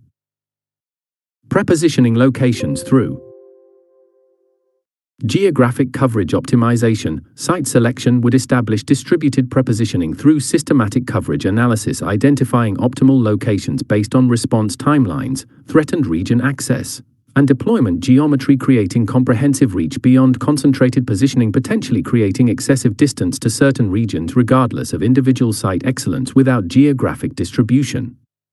This balanced approach draws on Pakistan's experience developing similar distribution for its own force positioning, where geographic coverage proved essential for responsive capability, particularly regarding diverse threat vectors potentially emerging across different regions requiring distributed prepositioning beyond concentration, potentially creating excellent response to certain areas with unacceptable delays to others regardless of individual site capacity without appropriate geographic distribution. 2. Threat-based prioritization. Location selection would incorporate comprehensive threat assessment, identifying likely crisis regions, potential conflict zones, and probable deployment scenarios, creating focused prepositioning beyond generic distribution without specific contingency consideration regardless of geographic balance without threat alignment. This targeted approach draws on Pakistan's experience developing similar prioritization for its own force positioning, where threat-based location proved essential for effective response, particularly regarding limited resources, preventing comprehensive coverage across all potential scenarios, requiring deliberate prioritization toward most likely contingencies beyond equal distribution regardless of probability variation, potentially creating insufficient capability for likely situations despite overall resource adequacy without proper allocation according to actual threat assessment rather than merely geographic balance without contingency specificity. 3. Host nation relationship assessment. Site selection would incorporate sophisticated evaluation of potential host nations, including political stability, relationship reliability, and access assurance, creating sustainable positioning beyond merely geographic or technical considerations without political foundation sustainability regardless of physical suitability without corresponding relationship reliability. This politically aware approach draws on Pakistan's experience developing similar assessments for its own security partnerships, where host nation relationship quality proved decisive for access reliability, particularly during actual crises when political factors frequently determine facility availability regardless of excellent physical characteristics without corresponding political relationship solidity, potentially creating theoretical capability without practical access. During precisely those crisis periods when prepositioning becomes most critical. For physical security evaluation, location assessment would incorporate detailed security analysis including natural protection features, defensibility characteristics, and vulnerability factors, creating protected positioning beyond merely logistical convenience without security consideration regardless of geographic or political advantages without corresponding safety from potential threats. This security-conscious approach draws on Pakistan's experience, developing similar evaluation for its own strategic facilities, where physical protection proved essential for facility reliability, particularly regarding high-value prepositioning, potentially attracting dedicated targeting requiring appropriate security beyond merely convenient location without corresponding protection, potentially creating vulnerability through inadequate defensive characteristics despite excellent geographic and political attributes without sufficient security consideration. 5. Islamic land use principles. Unique to this alliance, site selection would incorporate religious principles regarding appropriate territory utilization, environmental stewardship, and community impact beyond merely military utility without ethical consideration. This distinctive approach draws on Islamic concepts emphasizing responsible land management and harm minimization, providing enhanced legitimacy through moral foundation, particularly regarding facilities potentially affecting local communities where acceptance frequently depends on perceived respect beyond merely technical or military considerations regardless of strategic significance without appropriate attention to population impacts and corresponding consultation and mitigation measures. This strategic location selection establishes optimal prepositioning distribution through comprehensive analysis beyond merely convenient or opportunistic positioning, potentially creating either geographic gaps, threat misalignment, political unreliability, security vulnerability, or community opposition regardless of individual site quality without systematic selection methodology. The implementation draws on Pakistan's experience developing strategic facility distribution within complex geopolitical environments, where comprehensive evaluation proved essential for effective positioning, particularly when limited resources prevent universal coverage, requiring focused development at most advantageous locations. The approach reflects Pakistan's understanding that effective prepositioning requires deliberate site selection through systematic methodology, establishing optimal distribution rather than opportunistic positioning, potentially creating significant limitations through inadequate coverage, misaligned threat response, unreliable access, insufficient security, or unnecessary opposition regardless of individual facility quality without comprehensive selection process considering all relevant factors beyond merely geographic or logistical aspects alone. Facility design and implementation. Beyond location selection, effective prepositioning requires specialized facility design optimized for military requirements through dedicated development. 1. Scalable capacity architecture. Prepositioning facilities would implement modular design enabling capacity adjustment through expansion capability, flexible configuration, and phased development, creating adaptable infrastructure beyond fixed capacity facilities, potentially creating either excess capacity generating unnecessary expense or insufficient space limiting operational utility regardless of initial sizing without adaptation capability. This flexible approach draws on Pakistan's experience developing similar facilities for its own forces, where scalability proved essential for resource optimization, particularly regarding uncertain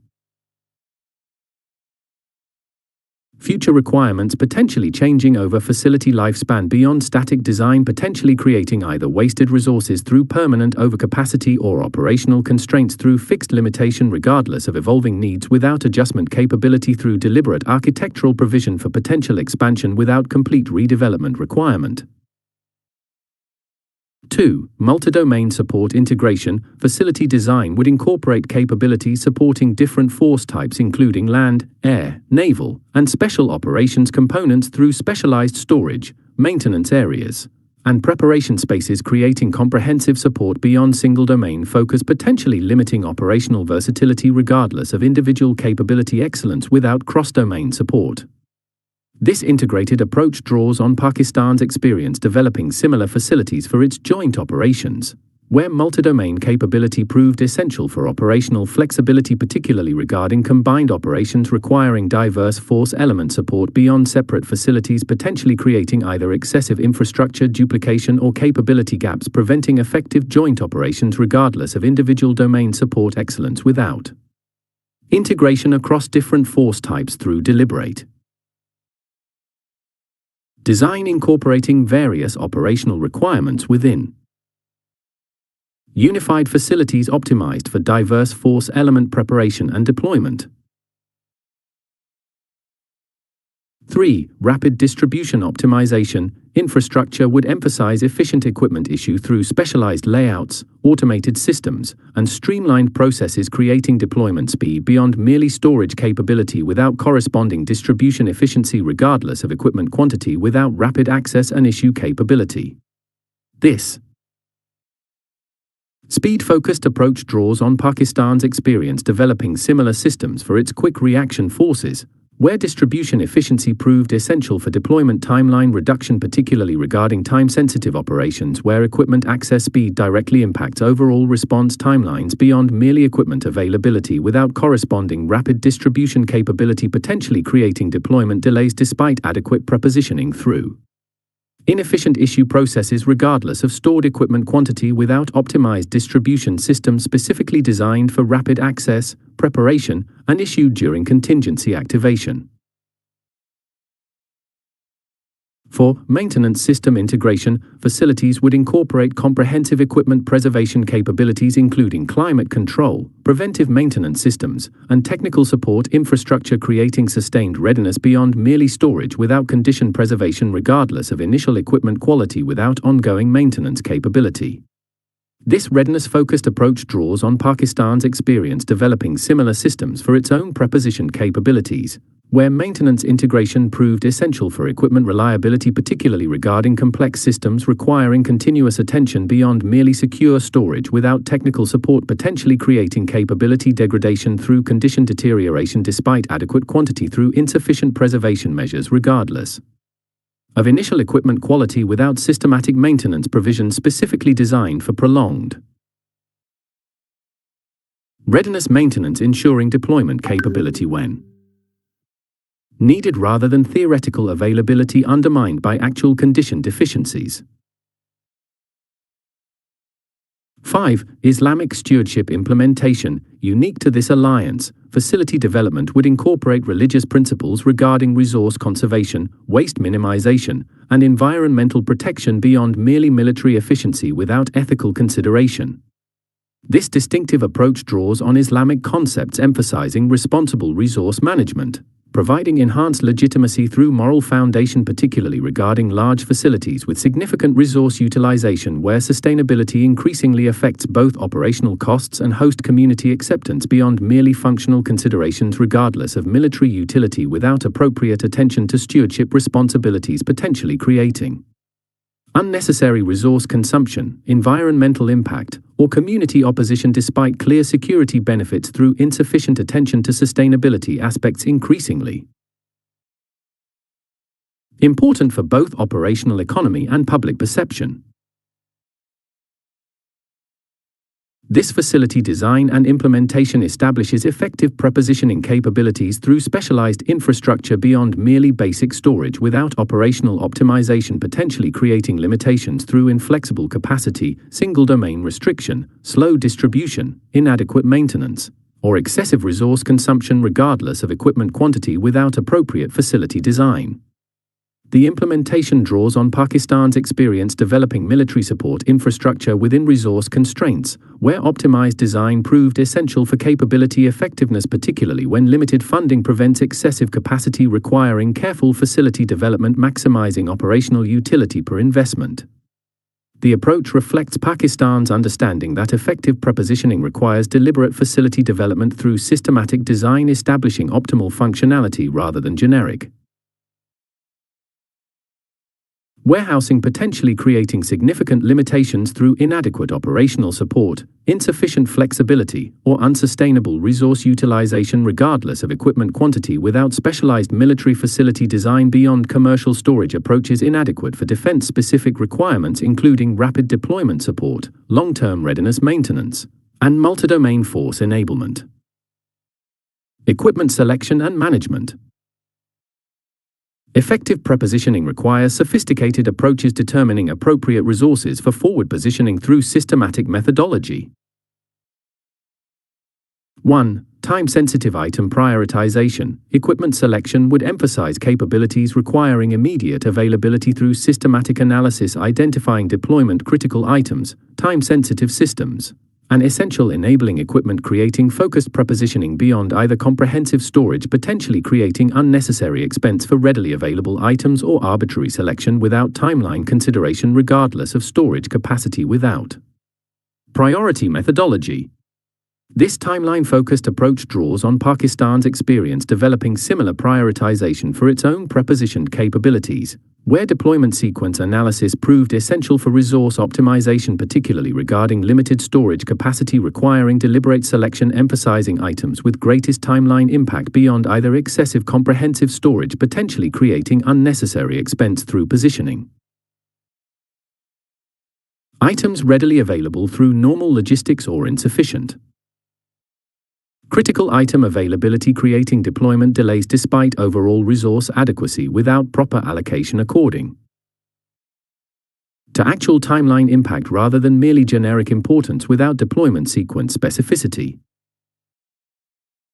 2. Host nation dependency minimization. Prepositioning would deliberately include support equipment reducing local dependency through comprehensive package development including maintenance systems, special tools, test equipment, and specialized facilities creating self-sufficient capability beyond merely combat equipment without supporting infrastructure regardless of primary system quantity without corresponding support capability. This independent approach draws on Pakistan's experience developing similar packages for its expeditionary operations, where support equipment inclusion proved essential for operational autonomy particularly regarding specialized systems requiring unique maintenance capabilities beyond host nation provision potentially creating dependency despite primary equipment availability without corresponding support systems potentially rendering main equipment unusable through maintenance. Inability regardless of quantity without specialized support.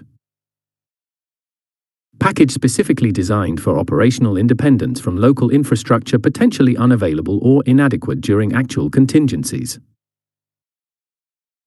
3. Rotational management system. Equipment management would implement systematic inventory renewal through regular modernization, periodic rotation, and phased replacement creating sustained capability beyond static positioning potentially creating obsolescence, condition deterioration, or technological lagging regardless of initial quality without refresh methodology.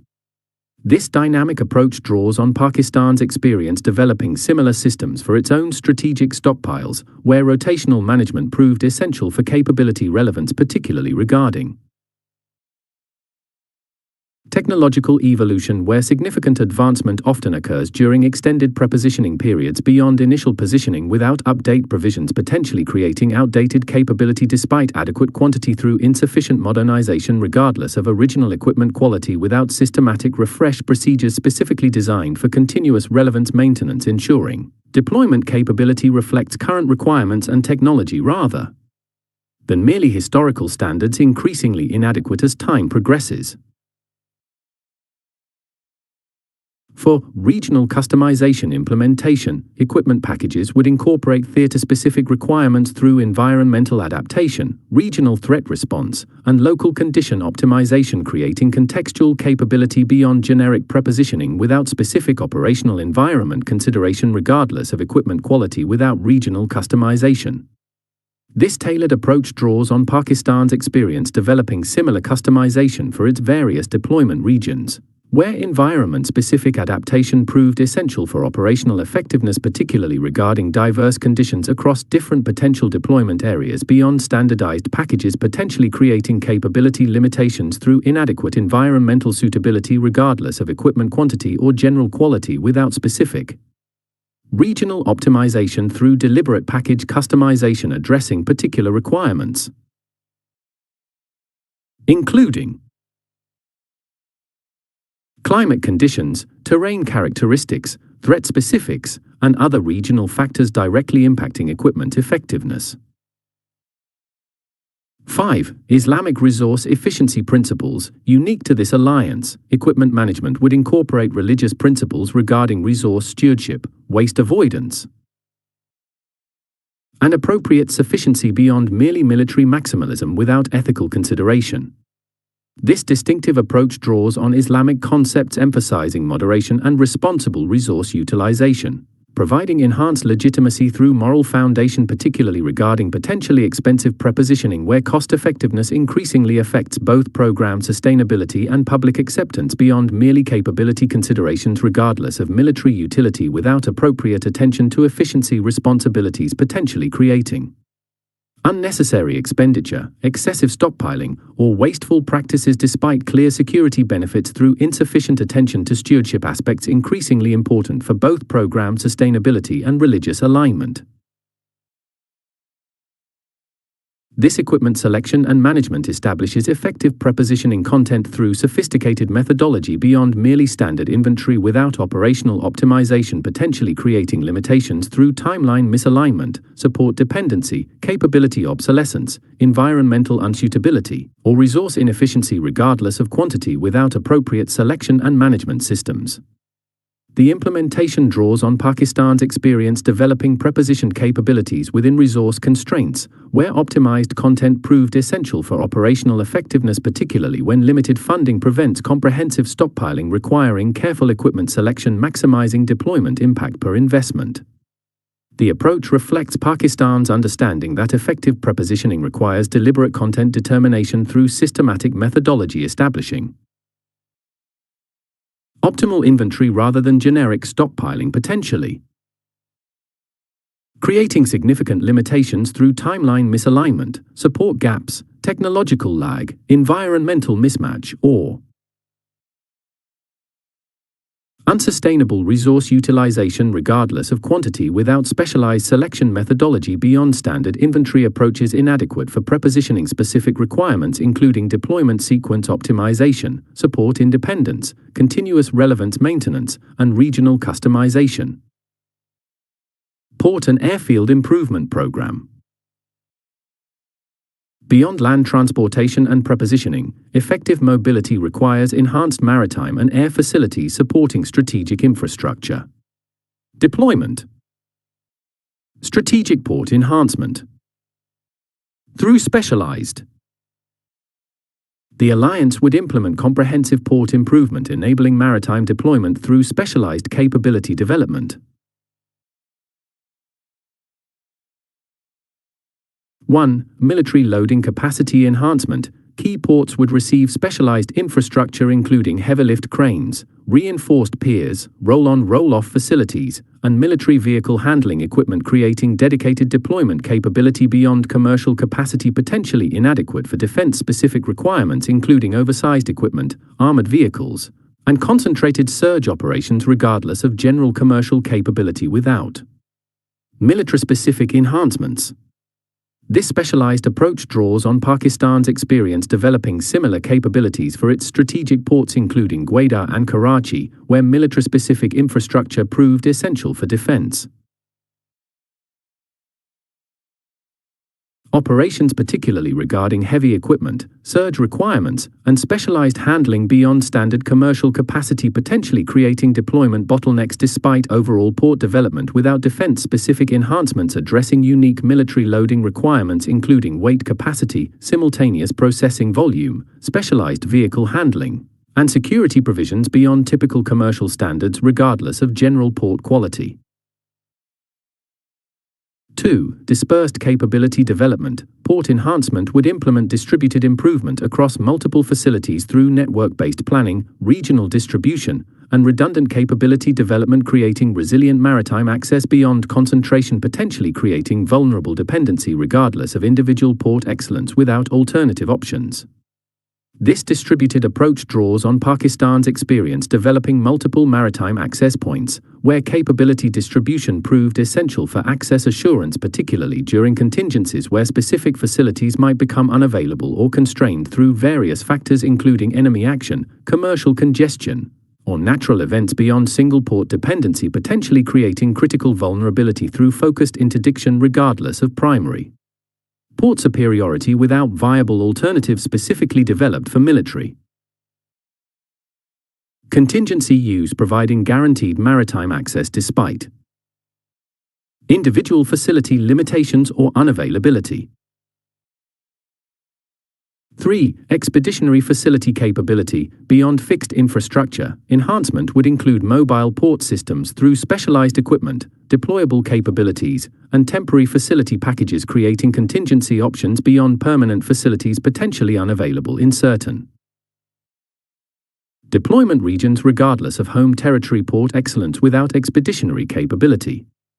This flexible approach draws on Pakistan's experience developing similar capabilities for its maritime operations, where expeditionary facilities proved essential for operational flexibility, particularly regarding regions lacking adequate port infrastructure or situations where existing facilities become unavailable beyond fixed port dependency, potentially creating capability gaps despite excellent home facilities without deployable alternatives specifically designed for expeditionary operations, providing maritime access in austere environments or damaged infrastructure scenarios, increasingly important for comprehensive mobility beyond merely home territory capability without expeditionary extension.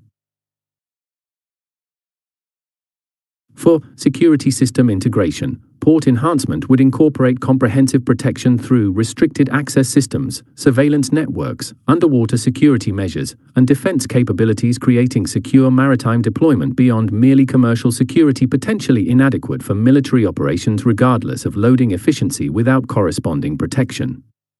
This security-focused approach draws on Pakistan's experience developing similar systems for its strategic ports, where dedicated military security proved essential for operation reliability, particularly regarding high-value defense movements, potentially attracting hostile attention beyond standard commercial security, potentially insufficient for military requirements without specialized protection specifically designed for defense operations, including approach channel security, facility access control, surveillance coverage, and direct defense capabilities, ensuring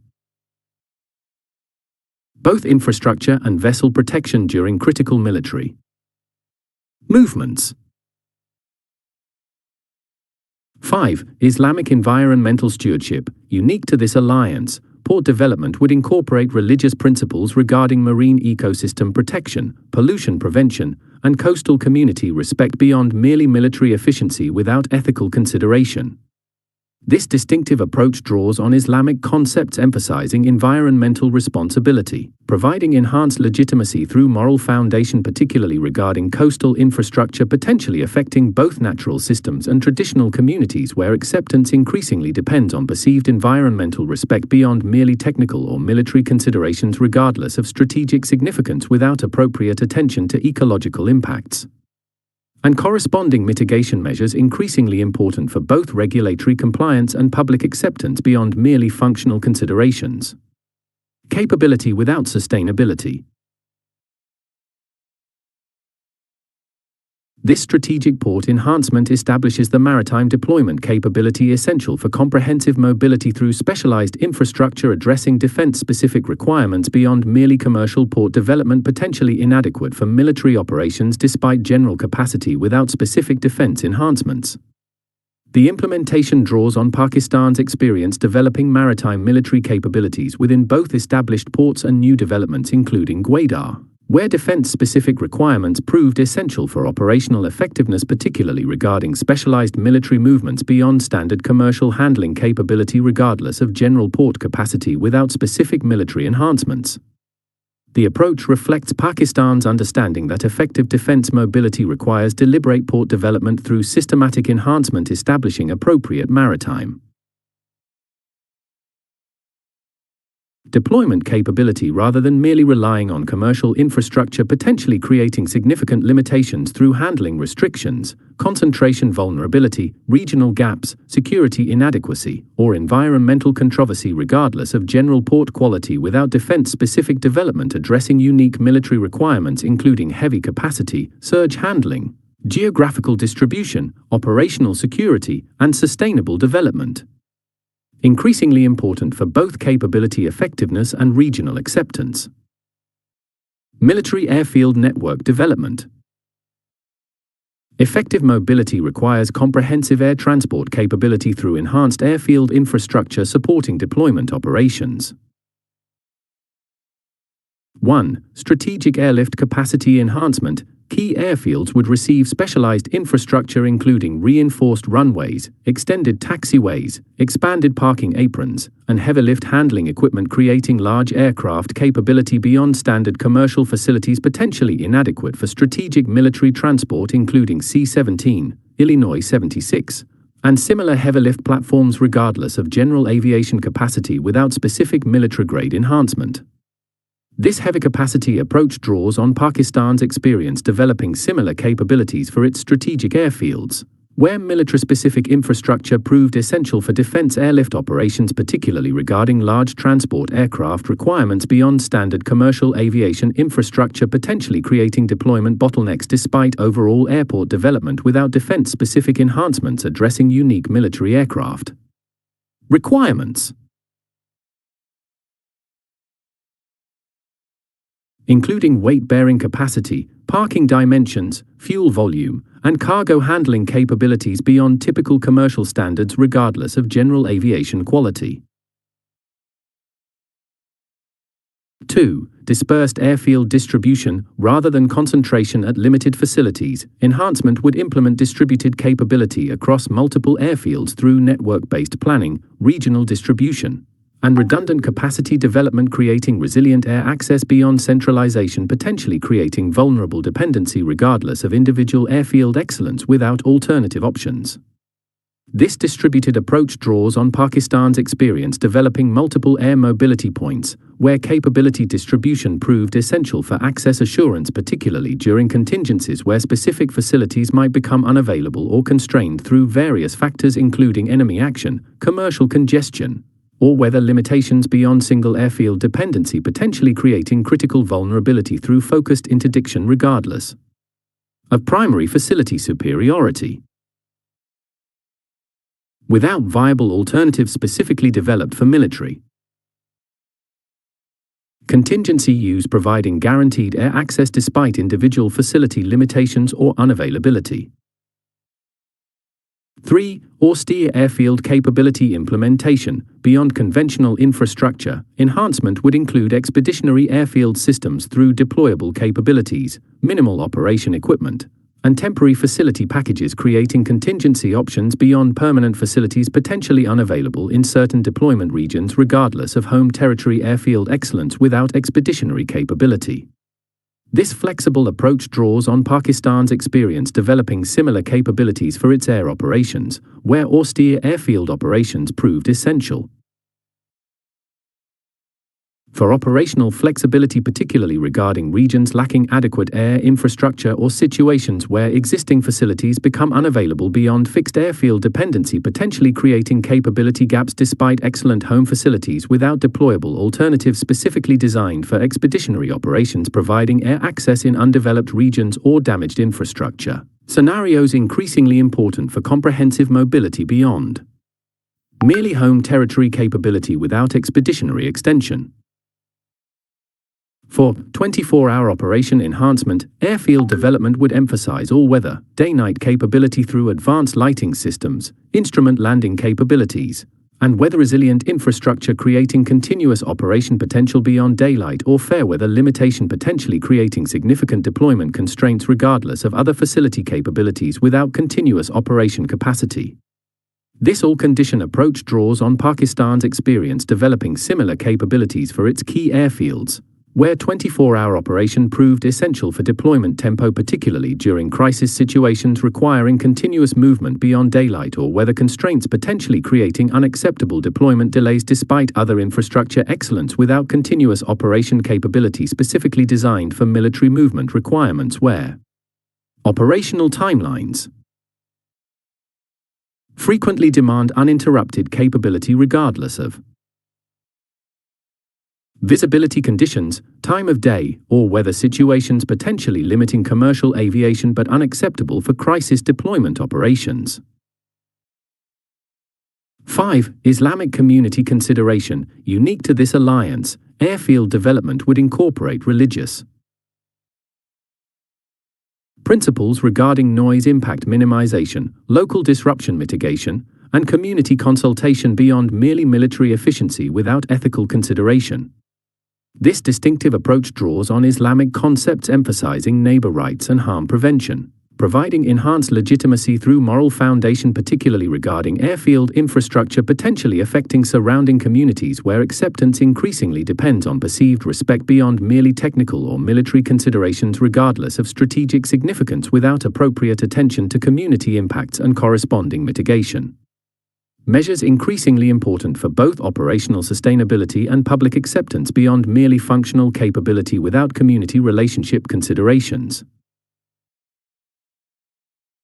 This military airfield network development establishes the air deployment capability essential for comprehensive mobility through specialized infrastructure addressing defense-specific requirements beyond merely commercial aviation development, potentially inadequate for military operations despite general capacity without specific defense enhancements. The implementation draws on Pakistan's experience developing air mobility capabilities within both established airports and dedicated military airfields, where defense-specific requirements proved essential for operational effectiveness, particularly regarding specialized military aircraft beyond standard commercial aviation infrastructure regardless of general airport capacity without specific military enhancements. The approach reflects Pakistan's understanding that effective defense mobility requires deliberate airfield development through systematic enhancement, establishing appropriate air deployment capability rather than merely relying on commercial infrastructure, potentially creating significant limitations through capacity restrictions, concentration, vulnerability, regional gaps, operational constraints, or community opposition regardless of general aviation quality without defense-specific development addressing unique military requirements including heavy aircraft handling, geographical distribution, or steer operation capability, continuous availability, and community relationship management increasingly important for both capability effectiveness and regional acceptance. Multimodal transfer hub implementation. Effective mobility requires specialized infrastructure enabling seamless transition between transportation modes through dedicated transfer capabilities. 1. Strategic intermodal transfer complex development. Key locations would receive specialized facilities integrating different transportation modes through collocated port, airfield, rail, and road infrastructure, creating seamless transition capability beyond separate facilities without coordinated development, potentially creating transfer delays, compatibility challenges, or movement gaps regardless of individual mode excellence without integration capability. This unified approach draws on Pakistan's experience developing similar capabilities within its transportation network, where intermodal integration proved essential for movement efficiency, particularly regarding complex deployments requiring multiple transportation types beyond separate mode excellence without corresponding transfer capability, potentially creating significant movement delays despite individual transportation system quality without efficient transition infrastructure specifically designed for military mobility requirements where seamless mode changing directly impacts overall deployment timelines. 2. Standardized transfer interface implementation. Transfer facilities would incorporate standardized connection systems including container handling equipment, vehicle transfer apparatus, and cargo transition mechanisms, creating compatible operations beyond facility-specific approaches, potentially creating equipment mismatch, procedural inconsistency, or compatibility challenges regardless of individual facility quality without standardization. This consistent approach draws on Pakistan's experience developing similar standardization within its logistics systems, where interface compatibility proved essential for efficient operations, particularly regarding complex supply chains involving multiple transport modes and transfer points beyond facility-specific solutions, potentially creating incompatibility despite individual excellence without system-wide standardization specifically designed for military mobility. Requirements where equipment consistency across different facilities directly impacts interoperability, training requirements, and operational flexibility during contingency operations. 3. Rapid transfer capacity enhancement. Transfer facilities would emphasize processing speed through optimized layouts, automated systems, and streamlined procedures, creating efficient transition beyond merely physical collocation without operational optimization, potentially creating bottlenecks despite infrastructure presence without corresponding procedural efficiency. This speed-focused approach draws on Pakistan's experience developing similar capabilities within its logistics hubs, where process optimization proved essential for movement efficiency, particularly regarding time-sensitive operations where transfer speed directly impacts overall deployment timelines beyond merely physical capability without corresponding procedural enhancement, potentially creating significant delays despite infrastructure presence through inefficient processes regardless of facility quality without operations specifically designed for military requirements, where rapid processing frequently proves decisive for overall mobility effectiveness.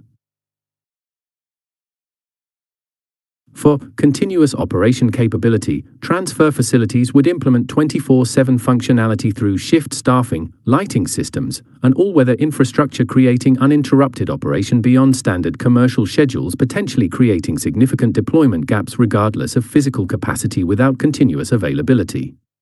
This constant approach draws on Pakistan's experience developing similar capabilities for its strategic logistics, where continuous operation proved essential for deployment tempo, particularly during crisis situations requiring uninterrupted movement beyond standard working hours, potentially creating unacceptable deployment delays despite excellent infrastructure without round-the-clock capability specifically designed for military contingency requirements, where operational timelines frequently demand uninterrupted processing regardless.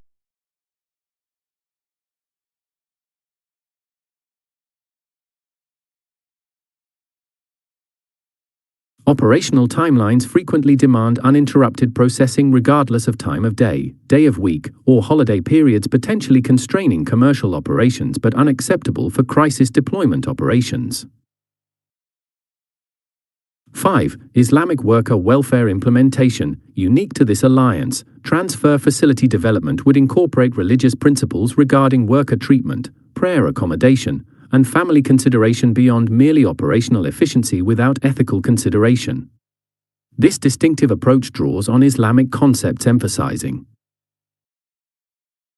worker rights and dignity, providing enhanced legitimacy through moral foundation, particularly regarding facilities requiring continuous staffing where worker welfare directly impacts both operational sustainability and religious compliance beyond merely technical considerations regardless of facility capability without appropriate attention to human aspects including proper rest facilities, prayer accommodation, meal provision, and other welfare considerations increasingly important for both operational effectiveness through workforce stability and religious alignment through ethical labor practices.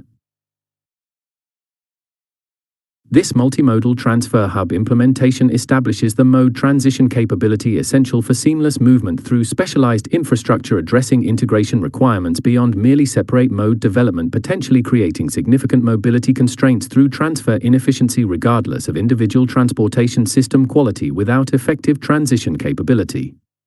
The implementation draws on Pakistan's experience developing integrated logistics capabilities across its transportation network, where transfer efficiency proved essential for movement effectiveness, particularly regarding complex deployments involving multiple transportation modes beyond individual system excellence without corresponding integration infrastructure. The approach reflects Pakistan's understanding that effective defense mobility requires deliberate transfer facility development through systematic enhancement, establishing appropriate mode transition capability rather than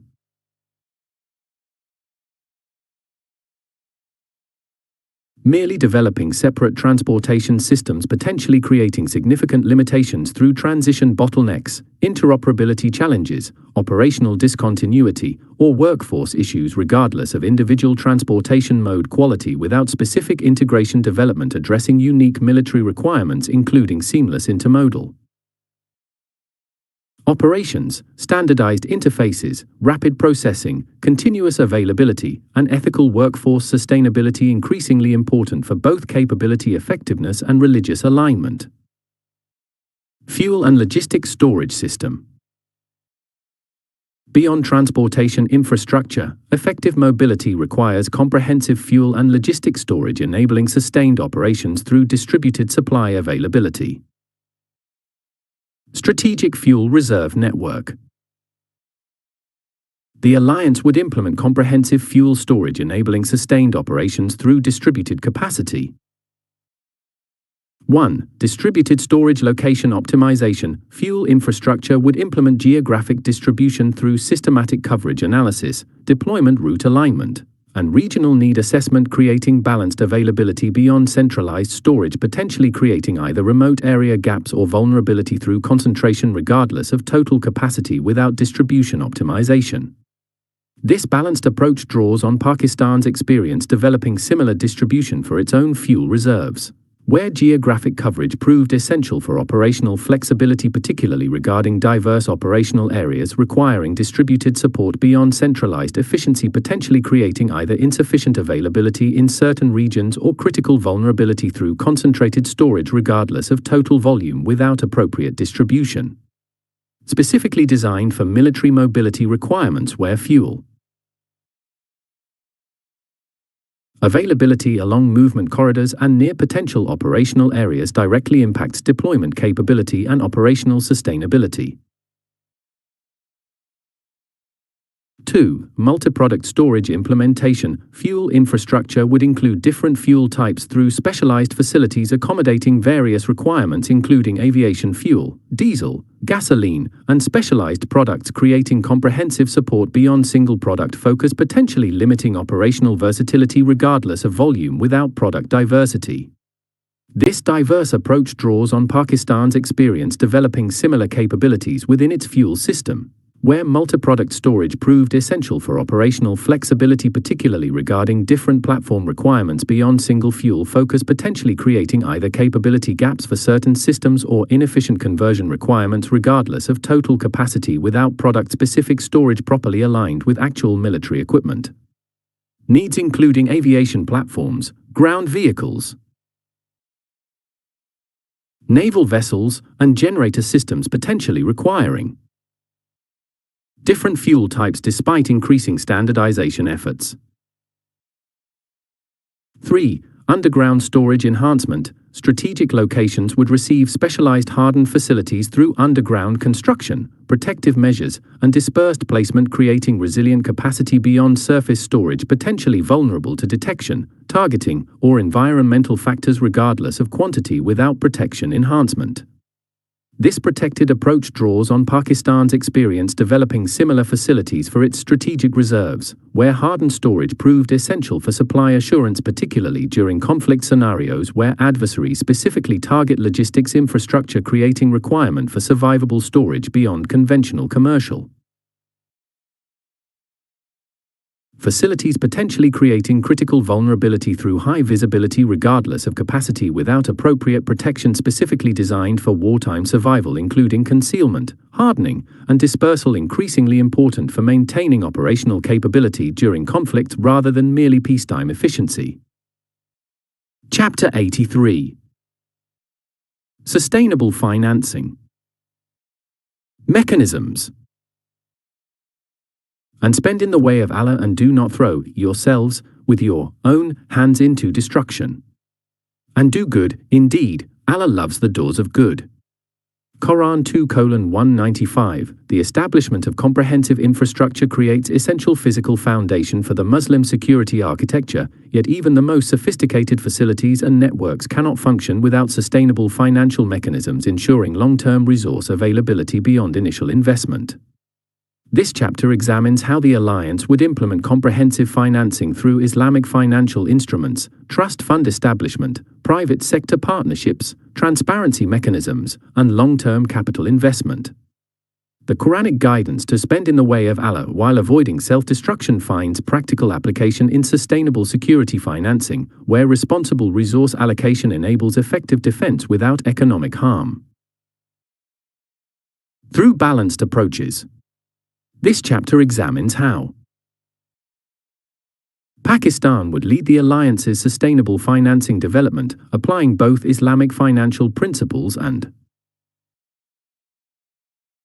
modern funding methodologies to create enduring resource foundations addressing the Muslim world's critical security challenges through stable capability support rather than unpredictable or inadequate funding potentially undermining otherwise excellent capability development. Islamic finance instruments for defense. Projects. The foundation of sustainable security financing lies in Sharia-compliant instruments enabling legitimate resource mobilization through religiously appropriate mechanisms beyond conventional interest-based approaches, potentially creating theological effectiveness. Concerns regardless of financial. Sukuk, Islamic bond, implementation. The alliance would develop specialized defense sukuk providing Sharia-compliant project financing through religiously appropriate mechanisms. 1. Asset-backed security structure. Defense sukuk would implement tangible asset connection through infrastructure ownership, equipment utilization rights, or service access entitlement, creating Sharia-compliant investment beyond conventional bonds relying solely on interest payments, potentially creating religious objections. Regardless of financial efficiency. This asset-based approach draws on Pakistan's experience developing similar instruments within its own financial system, where tangible connection proved essential for religious legitimacy, particularly regarding conservative investors requiring strict Sharia compliance beyond financial return considerations alone regardless of yield. Attractiveness without appropriate structure, potentially creating participation reluctance despite otherwise favorable terms through religious hesitation absent proper Islamic financial engineering, ensuring complete theological acceptability alongside competitive returns. 2. Risk-sharing mechanism design. Financial structures would incorporate genuine risk participation through profit-loss sharing, variable return provisions, and performance-linked payments, creating authentic Islamic instruments beyond merely conventional bonds with cosmetic modifications potentially failing scholarly scrutiny regardless of labeling without substantial compliance. This authentic approach draws on Pakistan's experience developing genuine Sharia instruments for various sectors, where meaningful risk-sharing proved essential for religious credibility, particularly regarding instruments requiring superficial scholarly endorsement beyond compliance, potentially creating subsequent controversy through scholarly criticism regardless of initial acceptance without thorough religious examination, potentially undermining instrument sustainability through later theological questioning despite initial market success without proper foundation, potentially creating redemption pressure through religious reconsideration despite contractual maturity provisions. 3. Project-specific sukuk offerings. Rather than generic financing, specialized instruments would directly fund specific infrastructure including strategic transportation networks, logistics facilities, command centers, and communication systems, creating tangible connection beyond general funding, potentially lacking required asset linkage regardless of overall defense purpose without specific project association. This targeted approach draws on Pakistan's experience developing similar project sukuk for various infrastructure, where specific connection proved advantageous for both religious compliance and investor appeal, particularly regarding concrete projects with visible implementation beyond abstract purposes, potentially creating both compliance questions and investment hesitation through insufficient tangibility regardless of general merit without clear utilization visualization, potentially limiting both religious acceptability and market attractiveness through inadequate specificity despite legitimate overall purpose. For multinational participation framework, Sukuk structures would enable proportional investment from diverse member states through standardized documentation, multiple currency provisions, and variable participation thresholds, creating inclusive financing beyond limited national markets potentially insufficient for major projects regardless of individual market sophistication without collective approach. This collaborative approach draws on Pakistan's experience participating in international Islamic finance development, where multilateral structures proved essential for achieving sufficient scale, particularly regarding major projects exceeding individual national market capacity beyond domestic capabilities alone, potentially insufficient for alliance-level requirements regardless of individual nation financial system advancement without integration across member states, creating collective financing capacity significantly exceeding separate national capabilities through market aggregation, enabling major project funding beyond individual member financing potential regardless of domestic financial sophistication without international consolidation. 5. Islamic scholar certification. Defense Sukuk would obtain comprehensive religious endorsement through respected scholars, established Islamic financial institutions, and recognized Sharia advisory boards, creating theological legitimacy beyond merely technical compliance, potentially insufficient for broad acceptance regardless of structural sophistication without authoritative approval. This validation approach draws on Pakistan's experience developing certified Islamic instruments within its financial system, where scholarly approval proved essential for market acceptance, particularly regarding conservative institutions and individuals, requiring authoritative endorsement beyond self-declared compliance, potentially insufficient for participation decisions regardless of nominal Sharia features without independent verification from respected religious authorities. Providing critical credibility through recognized endorsement, enhancing both initial subscription and secondary market liquidity through unquestioned religious acceptability, addressing fundamental investor concern regarding complete appropriateness alongside financial considerations. Theological. This Sukuk implementation establishes legitimate large-scale financing capability through authentic Islamic instruments beyond conventional interest-based approaches, potentially creating religious objections, undermining participation regardless of financial attractiveness without appropriate Sharia compliance. The implementation draws on Pakistan's significant experience developing Islamic financial instruments within its own system and through international collaboration, where authentic compliance proved essential for market success, particularly regarding conservative Muslim investors, requiring unquestionable religious legitimacy beyond merely competitive returns.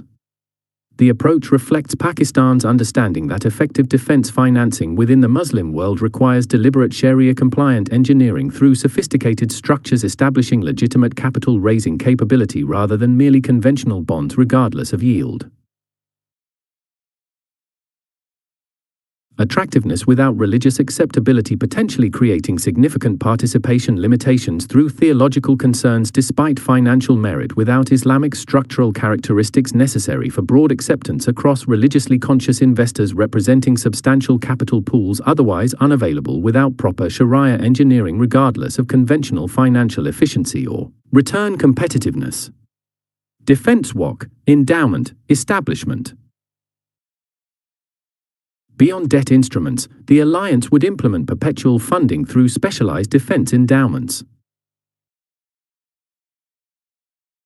1. Perpetual security funding structure. Defense WOC would establish permanent endowments through asset dedication, income generation, and protected principal, creating sustainable financing beyond temporary fundraising, potentially creating inconsistent resource availability regardless of initial collection success without institutionalized permanence.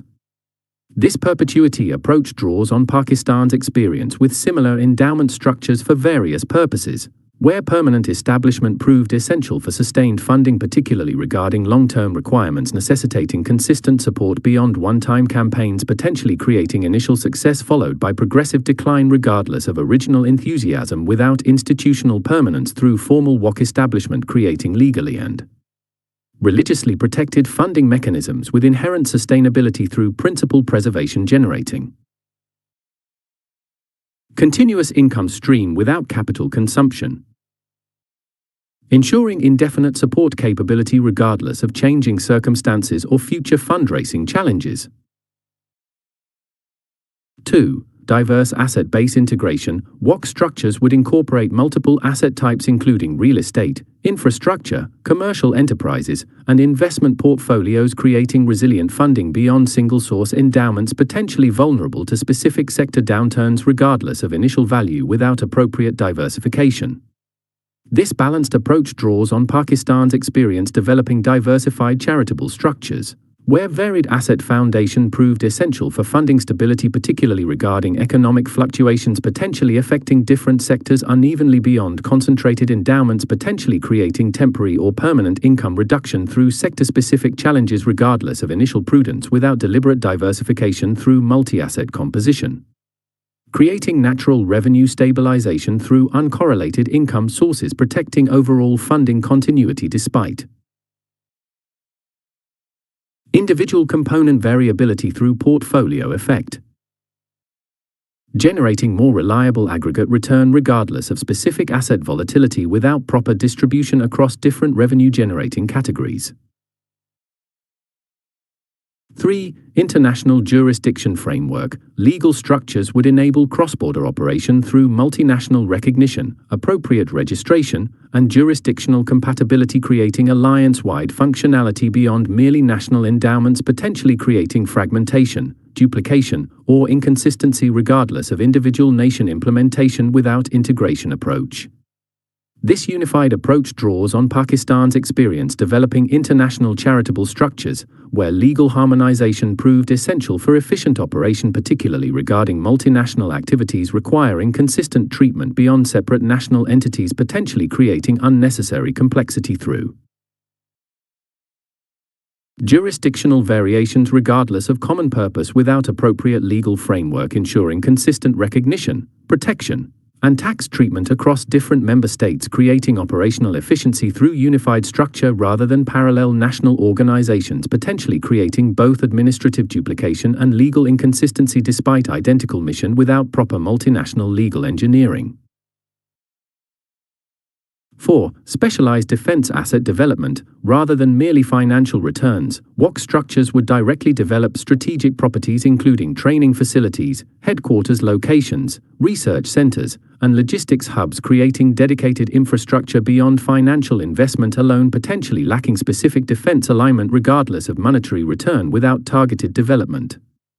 This purpose-built approach draws on Pakistan's experience developing similar dedicated assets for various institutional requirements, where specialized facilities proved advantageous for both functionality and cost-effectiveness, particularly regarding unique operational needs beyond general commercial properties, potentially requiring significant modification regardless of general quality without specific design, creating both immediate capability and long-term cost efficiency through purpose-specific development rather than adaptation of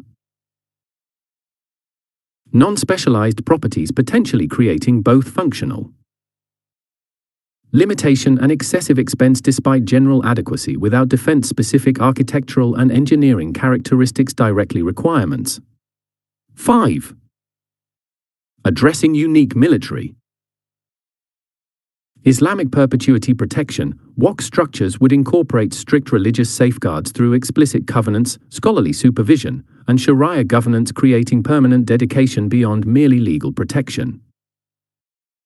Potentially vulnerable to future amendment regardless of initial intention without religious reinforcement. This sacrosanct approach draws on Islamic tradition regarding WOC inviolability, where religious consecration proved essential for perpetual preservation, particularly regarding changing circumstances, potentially creating pressure for reproposing beyond secular designation alone, potentially vulnerable to future reconsideration regardless of original documentation without spiritual dimension, creating additional protection through religious prohibition against endowment violation. Representing significant reinforcement beyond merely legal barriers, potentially subject to legislative or judicial modification despite original irrevocability designation without accompanying religious consecration, providing supplementary safeguard through theological prohibition alongside legal protection, creating multi-layered preservation mechanism. This defense WOC establishment creates perpetual funding capability through Islamic endowment structures beyond temporary financing, potentially creating sustainability challenges regardless of initial success without institutionalized permanence. The implementation draws on Pakistan's experience developing endowment structures for various institutional purposes, where permanent establishment proved essential for long-term sustainability, particularly regarding intergenerational requirements necessitating consistent support beyond limited fundraising campaigns. The approach reflects Pakistan's understanding that effective defense financing requires deliberate perpetuity through endowment creation, establishing permanent resource foundations rather than merely recurring campaigns regardless of initial success without institutional establishment, potentially creating significant sustainability risk through funding irregularity despite program importance without dedicated revenue-generating assets. Creating automatic financial support independent from recurring solicitation requirements or political budget processes, potentially subject to changing priorities despite consistent security importance, requiring uninterrupted funding regardless of political or economic fluctuations. Takaful, Islamic insurance, application. The alliance would implement specialized risk management through Islamic insurance mechanisms. 1. Mutual risk pool establishment. Defense Takaful would create shared risk distribution through member contributions, cooperative structure, and claim sharing, creating Sharia-compliant protection beyond conventional insurance, potentially creating religious objections through prohibited uncertainty, gambling, or interest elements regardless of coverage efficiency without Islamic structure. This mutual approach draws on Pakistan's experience developing similar structures within its own system, where cooperative risk-sharing proved essential for religious legitimacy, particularly regarding conservative institutions requiring strict Sharia compliance beyond financial performance considerations alone, regardless of conventional insurance efficiency without appropriate structure, potentially creating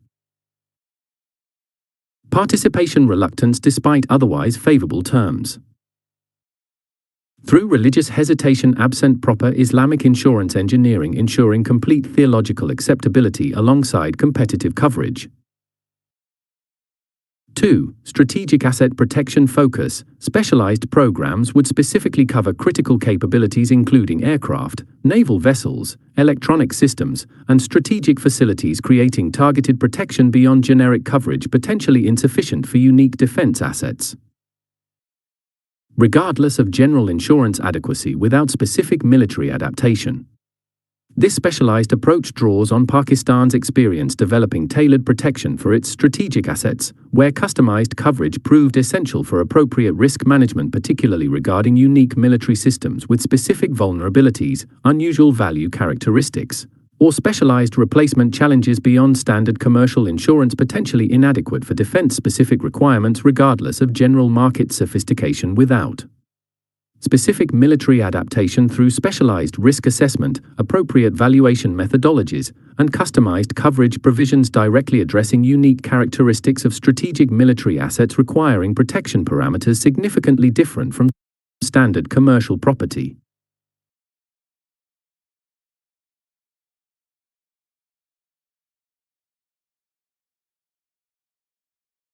Three. Operational continuity coverage. Takaful programs would include business interruption elements covering operational disruption, alternative facility costs, and temporary capability replacement, creating comprehensive protection beyond merely physical asset coverage, potentially insufficient for maintaining capability regardless of property protection without continuity consideration. This functional approach draws on Pakistan's experience developing similar coverage for its critical operations, where continuity protection proved essential for organizational resilience, particularly regarding essential functions requiring uninterrupted performance beyond physical asset replacement alone, potentially inadequate for rapid capability restoration regardless of property compensation without specific provisions addressing additional costs, temporary arrangements, and accelerated recovery expenses necessary for maintaining operational capability. Despite physical losses potentially creating capability gaps. Despite eventual asset replacement without interim operation funding. 4. Multinational reinsurance. Takaful risk management would implement collective reinsurance through member state participation, shared catastrophic protection, and mutual support agreements, creating alliance-wide capability beyond individual national programs, potentially insufficient for major losses regardless of domestic Takaful market development without collective approach. This collaborative approach draws on Pakistan's experience participating in international Islamic insurance development, where multinational structures proved essential for achieving sufficient capacity, particularly regarding catastrophic risks exceeding individual national market capability beyond domestic programs alone, potentially insufficient for alliance-level requirements regardless of individual nation takaful system advancement without integration across member states, creating collective risk capacity significantly exceeding separate national capabilities through risk aggregation, enabling major loss coverage beyond individual member capacity regardless of domestic insurance sophistication without international consolidation. 5. Islamic ethical investment restriction. Takaful fund management would implement strict Sharia screening through prohibited sector exclusion, ethical business requirement, and religious compliance verification, creating legitimate investment beyond conventional insurance, potentially utilizing prohibited industries regardless of financial return without appropriate restrictions. This principled approach draws on Islamic concepts regarding halal wealth generation, where ethical limitations proved essential for religious validity, particularly regarding industries involving alcohol, gambling, excessive uncertainty, or other prohibited elements beyond financial performance alone, potentially creating both religious objection and scholarly criticism regardless of monetary return without appropriate investment constraints, ensuring complete alignment with Islamic financial principles through systematic screening methodology, determining permissible investment universe before any capital deployment, ensuring comprehensive compliance, rather than merely maximizing returns without ethical consideration, potentially undermining fundamental religious acceptability despite operational efficiency. This takaful application establishes legitimate risk management capability through authentic Islamic insurance mechanisms beyond conventional approaches, potentially creating religious objections, undermining participation regardless of financial efficiency without appropriate Sharia compliance. The implementation draws on Pakistan's significant experience developing Islamic insurance within its own system and through international collaboration, where authentic compliance proved essential for market acceptance, particularly regarding conservative Muslim institutions requiring unquestionable religious legitimacy beyond merely competitive coverage terms. The approach reflects Pakistan's understanding that effective defense risk management within the Muslim world requires deliberate Sharia-compliant engineering through sophisticated structures, establishing legitimate protection rather than merely conventional insurance regardless of coverage attractiveness without religious acceptability, potentially creating significant participation limitations through theological concerns despite financial merit without Islamic structural characteristics necessary for broad acceptance across religiously conscious members, representing substantial risk management requirements otherwise inadequately addressed without proper takaful engineering regardless of conventional insurance efficiency or coverage competitiveness. Zakat and Sadaqah utilization. The alliance would implement legitimate religious giving channels for appropriate security aspects. 1. Legitimate defense zakat category. Specialized frameworks would establish appropriate zakat utilization through scholarly certification, specific eligible aspects, and religious justification, creating legitimate obligatory charity application beyond inappropriate usage, potentially creating religious controversy regardless of financial benefit without proper classification. This authorized approach draws on Pakistan's experience developing similar zakat applications within its own system, where religious legitimacy proved essential for public acceptance, particularly regarding obligatory charity requiring clear theological justification beyond discretionary giving regardless of program merit without proper categorization within established zakat recipient classes, potentially creating significant controversy through inappropriate application despite apparent benefit without scholarly verification, ensuring complete religious validity. Through established Islamic juridical methodology determining permissible utilization according to classical and contemporary religious authority rather than merely convenient interpretation without rigorous textual evidence and recognized scholarly endorsement. 2. Humanitarian security component funding. Religious giving would specifically target humanitarian aspects including disaster response capabilities, refugee protection, medical facilities, and civilian defense, creating appropriate zakat utilization beyond combat capabilities, potentially ineligible for obligatory charity regardless of general security purpose without specific humanitarian dimension. This focused approach draws on Pakistan's experience developing religiously legitimate funding for various humanitarian activities, where specified purpose proved essential for zakat utilization, particularly regarding classical recipient categories requiring clear alignment beyond general security allocation, potentially creating religious objection regardless of apparent benefit without specific connection to established eligible purposes through deliberate program design. Ensuring legitimate classification within traditional categories, including those in need, travelers, and community welfare, rather than merely general defense, potentially lacking direct connection to classical zakat designations despite security importance without specific humanitarian orientation. 3. Voluntary Sadaqah Defense Foundation. Beyond obligatory zakat, voluntary charitable structures would establish additional funding through dedicated foundations, specific campaign appeals, and ongoing donation programs, creating supplemental resources beyond mandatory giving, potentially insufficient for comprehensive requirements regardless of zakat optimization without additional voluntary contributions. This complementary approach draws on Pakistan's experience developing similar charitable structures for various purposes, where voluntary giving proved essential for adequate funding, particularly regarding requirements exceeding strict zakat eligibility beyond obligatory charity alone, potentially insufficient for comprehensive needs regardless of collection efficiency without supplemental voluntary contributions through deliberate sadaqah channels providing additional resources. Beyond zakat limitations. Through explicitly voluntary rather than obligatory religious giving, expanding both eligible purposes and potential contribution sources through broader theological parameters applicable to voluntary charity compared with obligatory zakat subject to stricter utilization constraints. For transparent religious compliance verification, giving mechanisms would implement comprehensive oversight through religious scholars, accounting certification, and public reporting, creating utilization legitimacy beyond merely collection without corresponding application verification regardless of initial contribution validity without appropriate usage monitoring.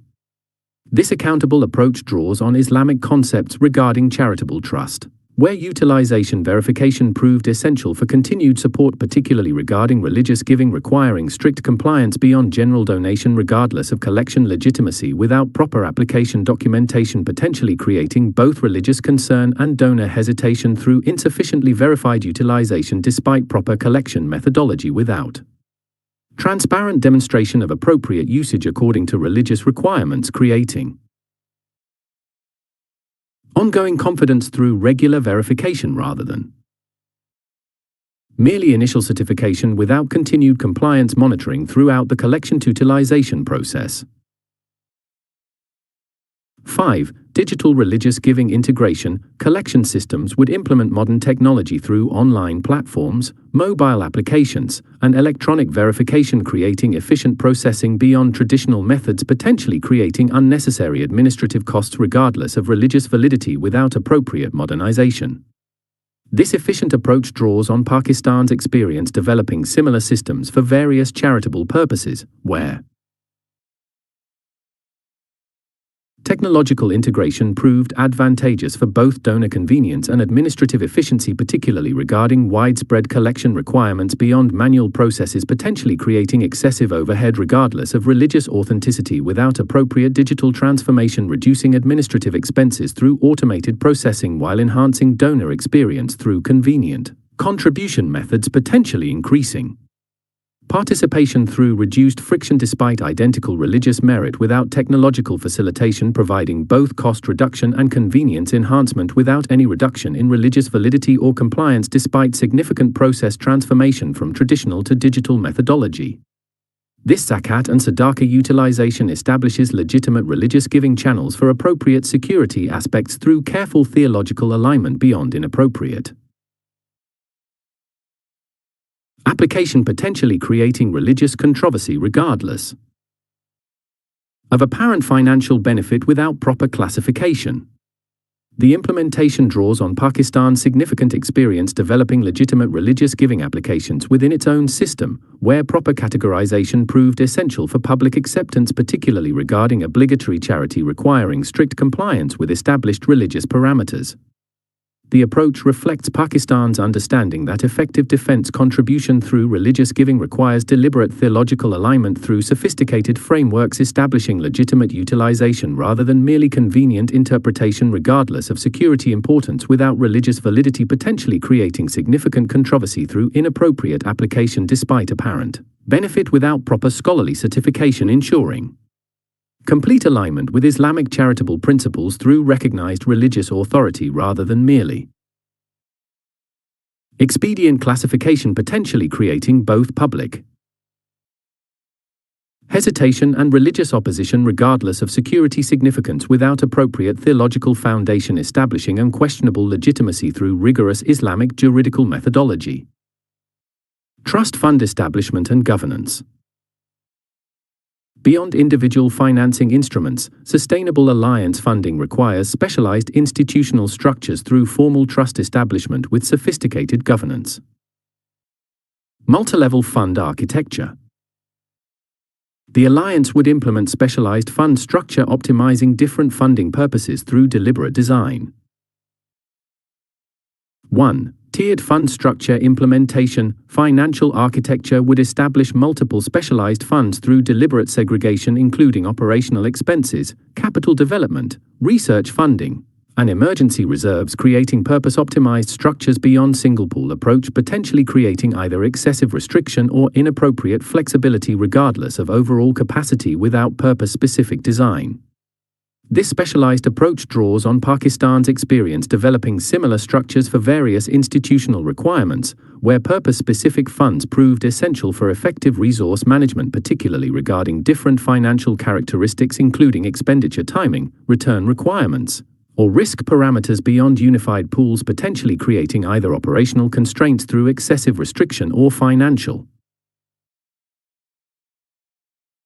vulnerability through inappropriate flexibility regardless of total resources without deliberate separation, creating optimized management for each distinct purpose through tailored policies specifically designed for particular requirement patterns rather than compromise approaches potentially suboptimal for all purposes despite adequacy for none without specific customization according to distinct financial characteristics. 2. Geographic distribution implementation. Fund architecture would incorporate regional subfunds through deliberate allocation, local management, and distributed responsibility, creating balanced control beyond completely centralized approaches, potentially creating either excessive distance from regional needs or inappropriate concentration regardless of management quality without geographic distribution. This balanced approach draws on Pakistan's experience developing similar structures for various international activities, where regional components proved advantageous for both responsiveness and representation, particularly regarding diverse multinational organizations beyond completely centralized control, potentially creating either insufficient local knowledge or excessive headquarters dominance regardless of central management excellence without appropriate distribution, creating both enhanced understanding of regional requirements and improved member representation through partial localization rather than complete centralization, potentially creating both operational limitations through insufficient regional awareness and political challenges through inadequate member participation despite management efficiency without deliberate geographic consideration. 3. Temporal horizon differentiation. Fund structure would explicitly separate different timeframes through short-term operational pools, medium-term development funds,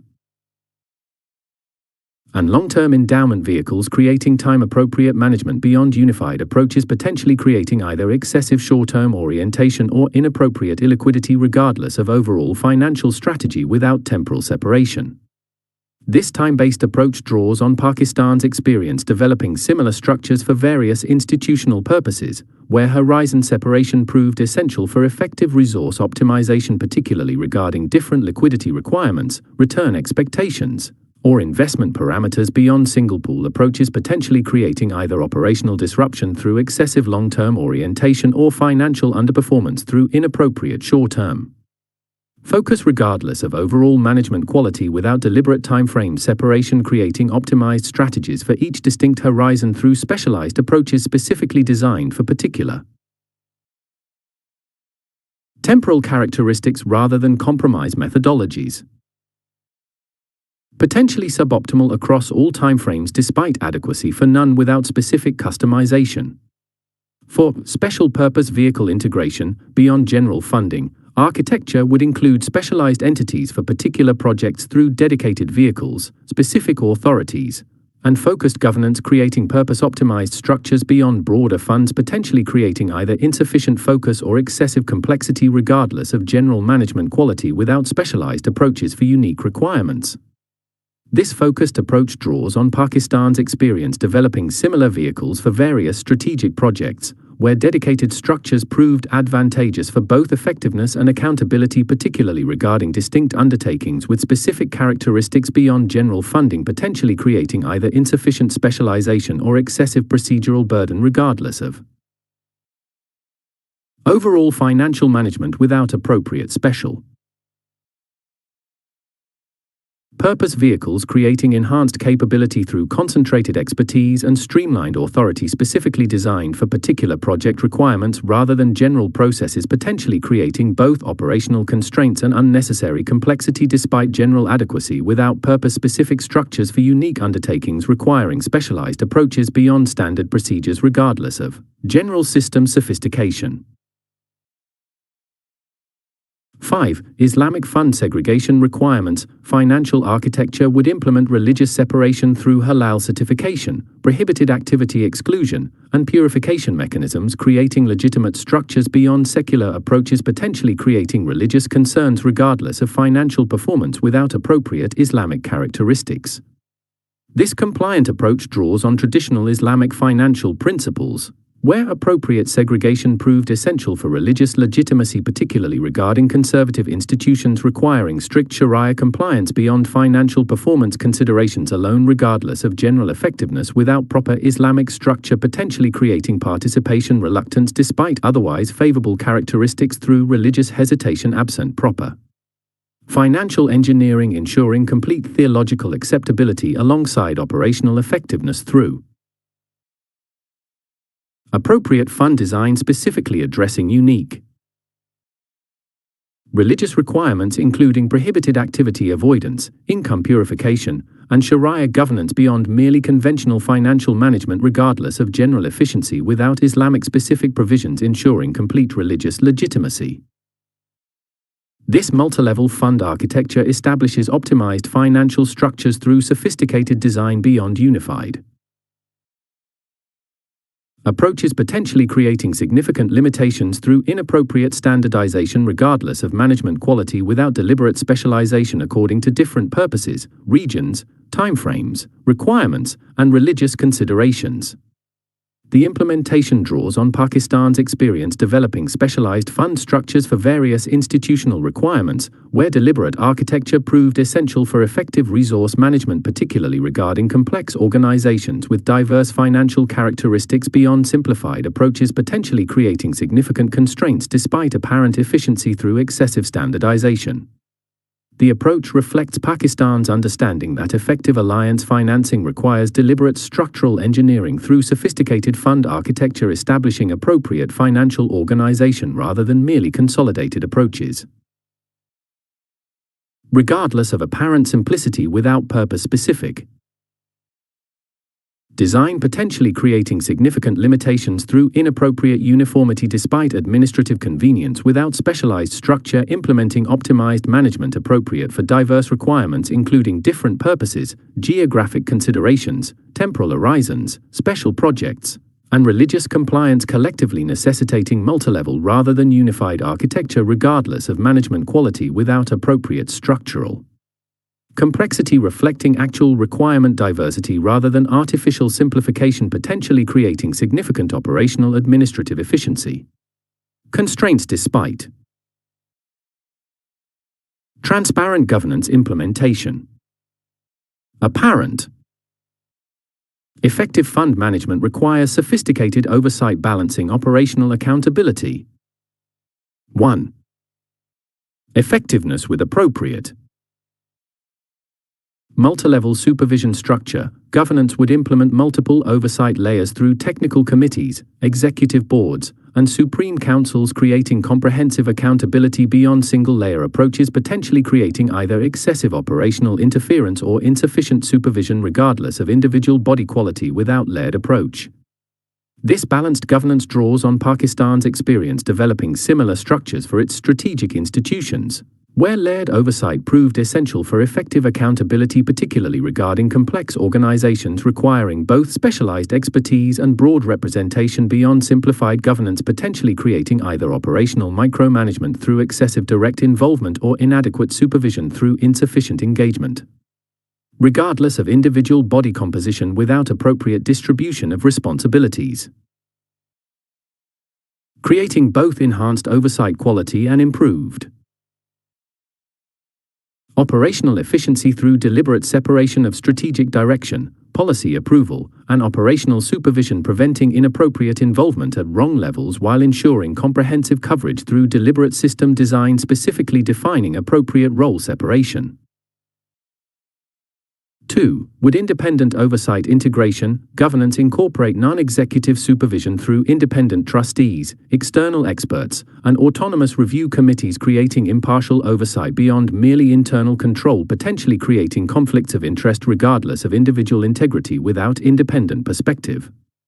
This objective approach draws on Pakistan's experience developing similar mechanisms for various institutional structures, where independent oversight proved essential for accountability credibility, particularly regarding organizations managing substantial resources beyond self-supervision, potentially creating either actual conflicts or perceived impropriety regardless of internal ethics without external perspective, providing critical objective evaluation through unaffiliated review specifically designed for impartial assessment without operational involvement or institutional dependency, ensuring genuine accountability beyond merely procedural compliance through truly organizational independent evaluation unaffected by relationships, career considerations, or institutional loyalties, potentially influencing purely internal oversight regardless of individual intentions without structural independence, creating inherent objectivity through deliberate separation.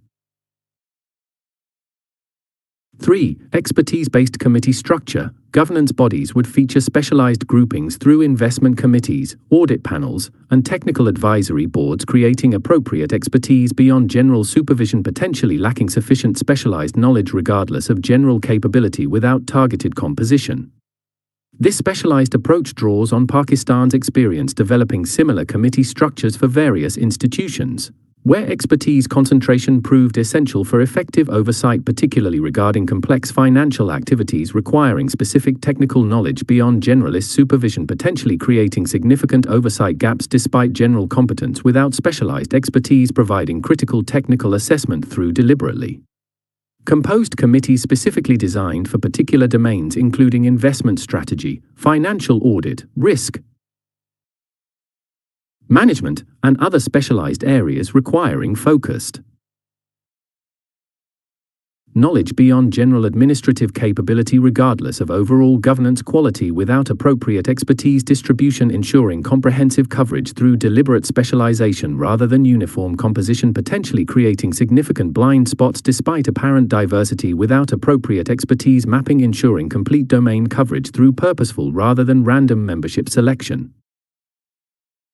For formal accountability mechanisms, governance would implement structured procedures through mandatory reporting, scheduled reviews, and formal certification, creating systematic accountability beyond informal oversight, potentially creating inconsistent supervision regardless of leadership intention without procedural enforcement. This systematic approach draws on Pakistan's experience developing similar mechanisms for its strategic organizations, where formal procedures proved essential for sustained accountability, particularly regarding long-term institutions transcending individual leadership beyond personality-dependent oversight, potentially creating significant variation through leadership changes regardless of initial effectiveness without structural requirements, providing critical consistency through mandatory processes specifically designed for continuous accountability independent from individual initiative or personal commitment, ensuring sustained oversight beyond leadership transitions. through institutionalized rather than discretionary review regardless of individual diligence without procedural mandates, creating inherent sustainability through requirements rather than preferences potentially variable across different leadership periods despite identical institutional importance without structural consistency, establishing permanent rather than temporary accountability. 5. Islamic governance integration. Oversight systems would incorporate religious supervision through Sharia boards, ethical committees, and compliance verification, creating legitimate governance beyond secular approaches, potentially creating religious concerns regardless of operational effectiveness without Islamic integration. This compliant approach draws on traditional Islamic financial principles, where appropriate religious oversight proved essential for legitimacy, particularly regarding significant resources requiring proper stewardship beyond technical management alone, regardless of financial performance without proper Islamic governance, potentially creating participation reluctance despite otherwise favorable characteristics through religious hesitation absent proper oversight, ensuring complete theological acceptability alongside operational effectiveness through appropriate supervisory design, specifically addressing unique religious requirements including prohibited activity, avoidance, ethical decision-making, and Sharia compliance beyond merely conventional governance regardless of general effectiveness without Islamic-specific supervision, ensuring complete religious legitimacy through formal rather than merely incidental alignment with fundamental Islamic principles regarding resource management. This transparent governance implementation establishes effective oversight through sophisticated structures beyond simplified approaches, potentially creating significant limitations through either excessive interference or insufficient supervision regardless of individual integrity without deliberate system design. The implementation draws on Pakistan's experience developing governance mechanisms for its strategic institutions, where balanced oversight proved essential for both operational effectiveness and genuine accountability, particularly regarding organizations managing substantial resources beyond simplified approaches, potentially creating significant constraints despite apparent simplicity through inappropriate standardization.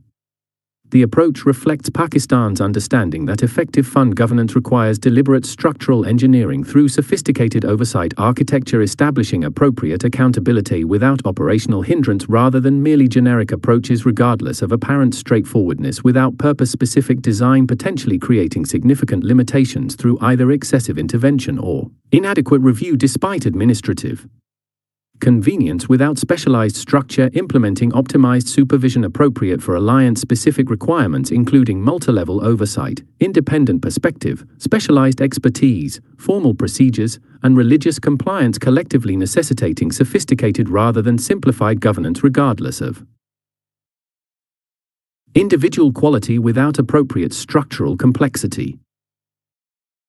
Reflecting actual supervisory requirements rather than artificial simplification, potentially creating significant accountability gaps despite apparent administrative efficiency. Financial stakeholder representation. Effective governance requires balanced stakeholder voice, ensuring appropriate influence across different participants. 1. Contribution proportional representation. Governance structures would implement proportional influence through weighted voting, tiered representation, and contribution-based authority, creating equitable control beyond either equal participation regardless of commitment or complete dominance by largest contributors, potentially creating either participation disincentives or excessive concentration regardless of formal structure without balanced approach. This measured representation draws on Pakistan's experience developing similar mechanisms for various multinational initiatives, where balanced influence proved essential for sustainable participation, particularly regarding organizations with significant contribution differences beyond simplistic equality, potentially creating either free rider problems through identical influence despite dramatically different contributions or hegemonic control through unlimited dominance by largest funders regardless of cooperative intention without appropriate middle ground, providing fair representation through deliberate systems specifically designed for reasonable proportion between contribution and influence without creating either complete disconnection, potentially undermining major contributor commitment, or absolute control, potentially alienating smaller participants despite importance for comprehensive alliance participation.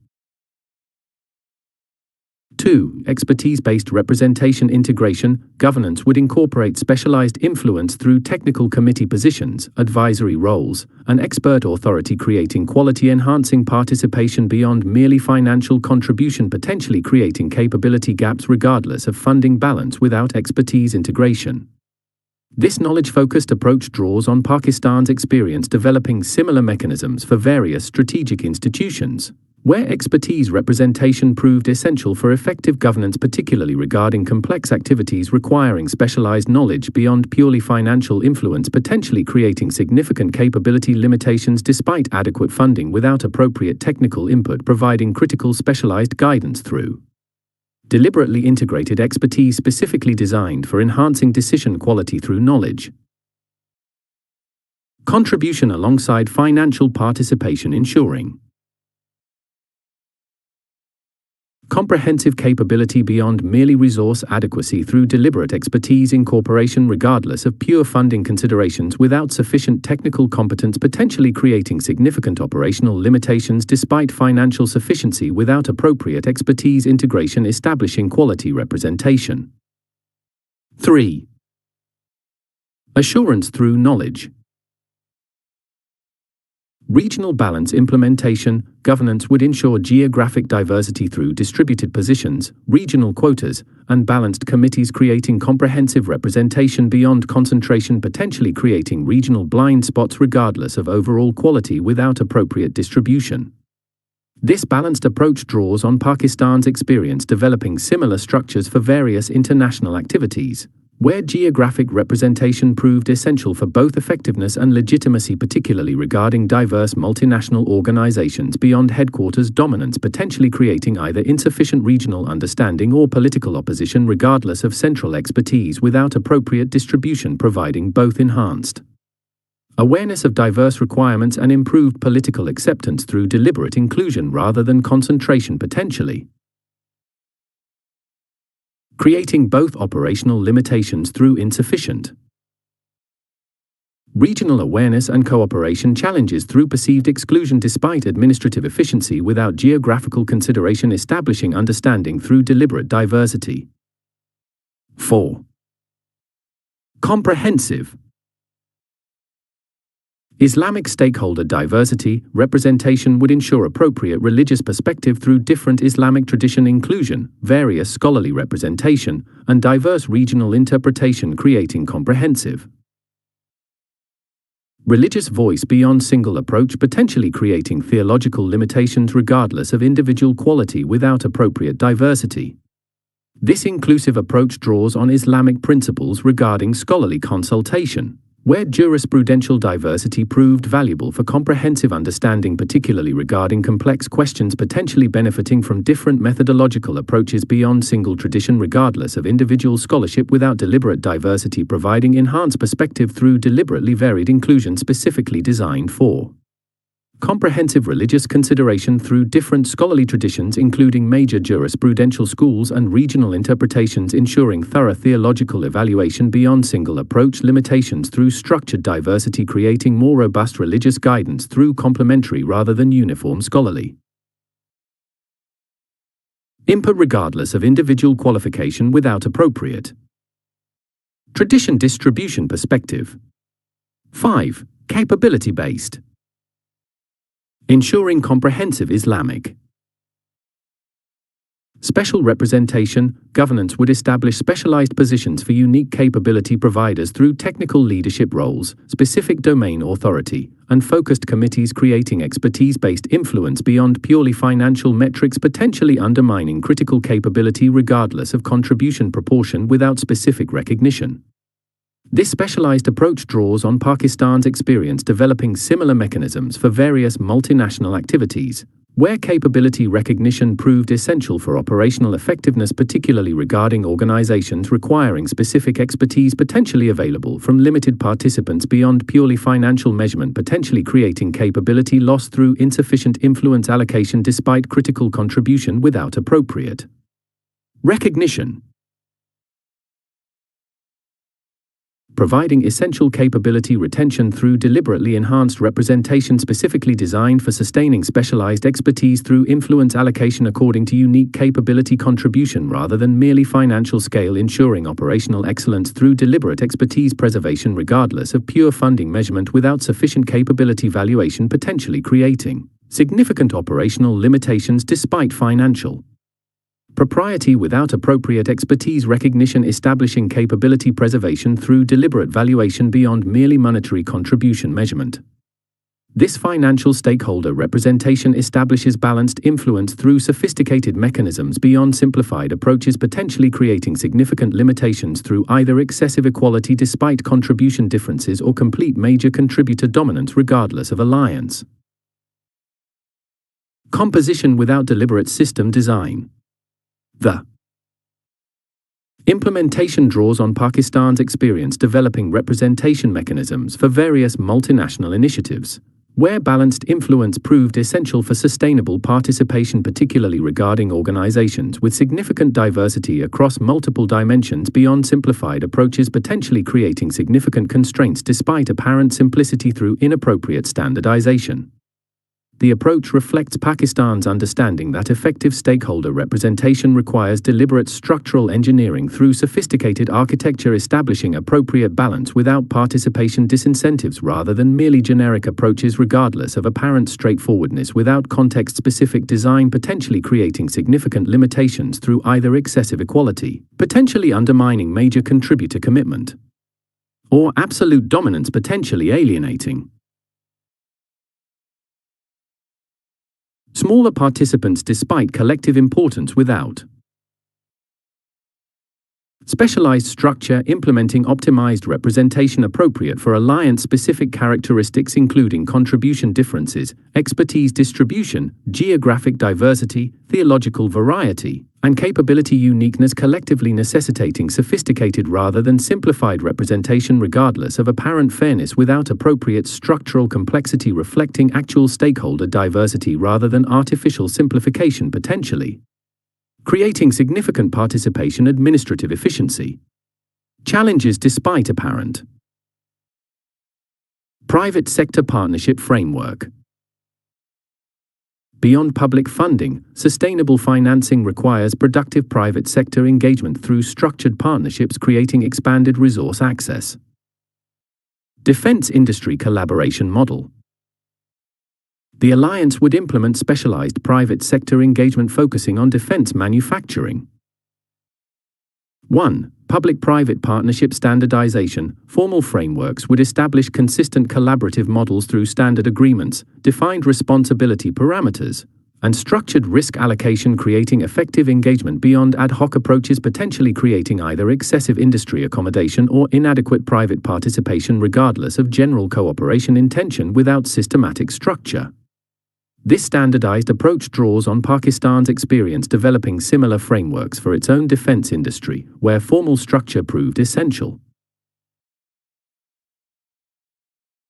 For effective collaboration, particularly regarding complex relationships requiring clear expectations beyond informal arrangements, potentially creating either inappropriate private sector advantage through inadequate public protection or insufficient industry involvement through excessive public requirement regardless of general partnership commitment without appropriate framework providing critical relationship clarity through deliberately structured agreements specifically designed for balanced cooperation through clearly defined roles, responsibilities, risk allocation, return expectations, and performance requirements, ensuring productive engagement beyond merely general intention through specific contractual definition regardless of initial cooperation willingness without detailed structural definition, potentially creating significant implementation challenges despite apparent commitment without appropriate contractual infrastructure, establishing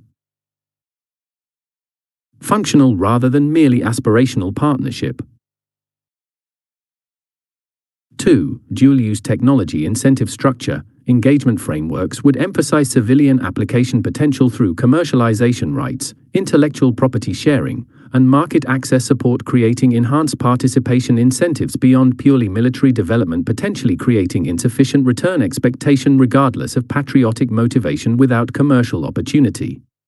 This balanced approach draws on Pakistan's experience developing similar incentives for its own defense industry development, where civilian potential proved essential for sustaining private investment, particularly regarding expensive technology development beyond purely defense markets, potentially inadequate for reasonable return expectations regardless of national security importance, without corresponding commercial opportunity providing critical additional value. Through deliberately structured incentives specifically designed for creating adequate private sector motivation through combined military and civilian application potential rather than purely defense utility, potentially insufficient for attracting necessary private capital despite security significance, without appropriate economic enhancement establishing sustainable investment case through expanded market potential beyond limited defense application alone regardless of strategic importance, without sufficient return opportunity, potentially undermining private sector engagement despite capability requirement, without proper economic foundation establishing justified business case through deliberate dual-use emphasis.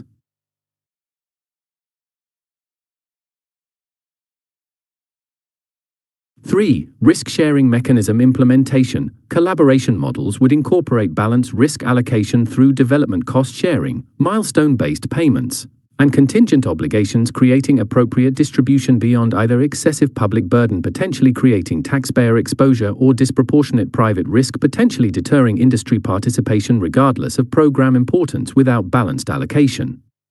This equitable approach draws on Pakistan's experience developing similar mechanisms for its strategic programs, where appropriate sharing proved essential for effective collaboration, particularly regarding complex development projects with significant uncertainty.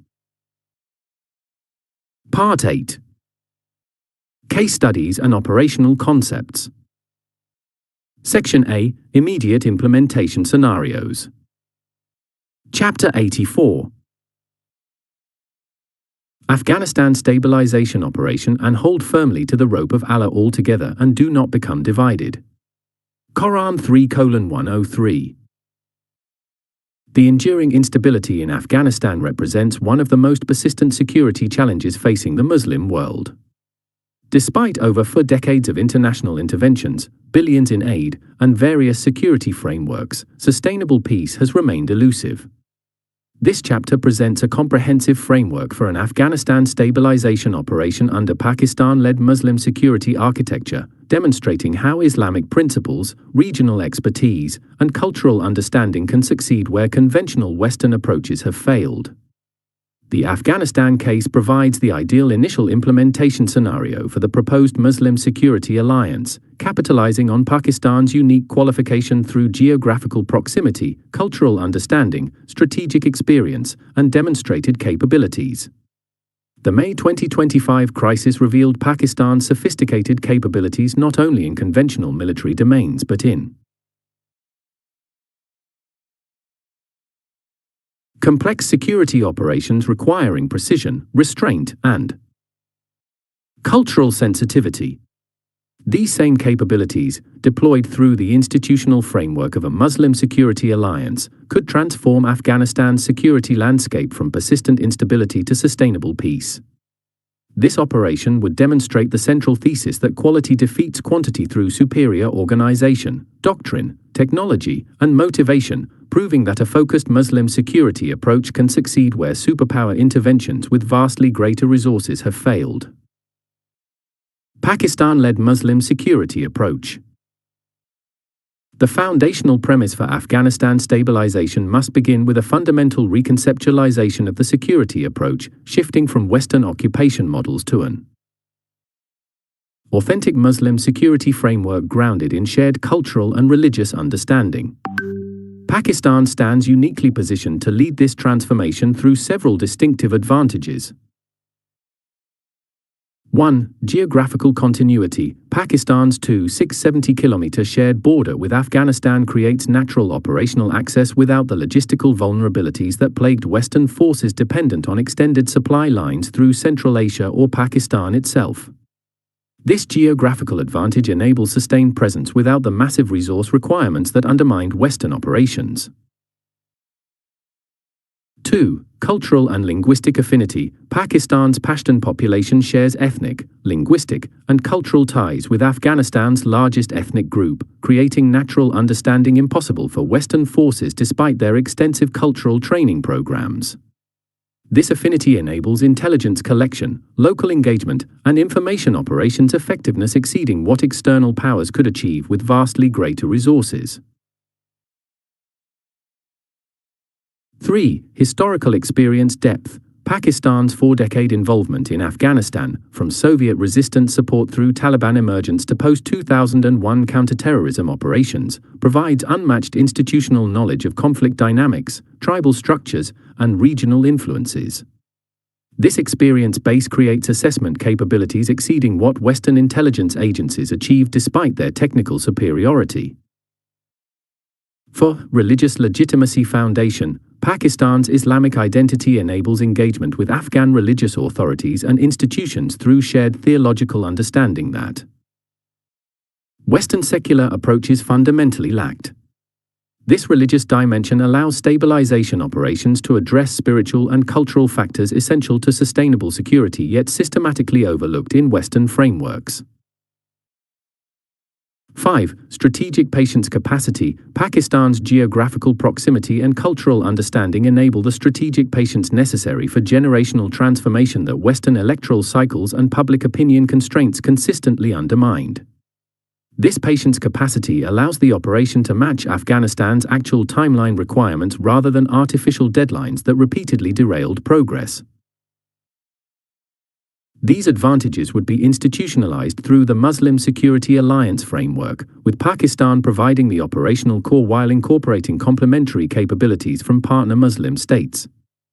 The resulting approach would transcend both unilateral Pakistani engagement limitations and the Western coalition model's cultural disconnection, creating a uniquely effective stabilization framework. Learning from previous intervention failures. The Pakistan-led approach would incorporate critical lessons from previous intervention failures while introducing distinctive Islamic dimensions.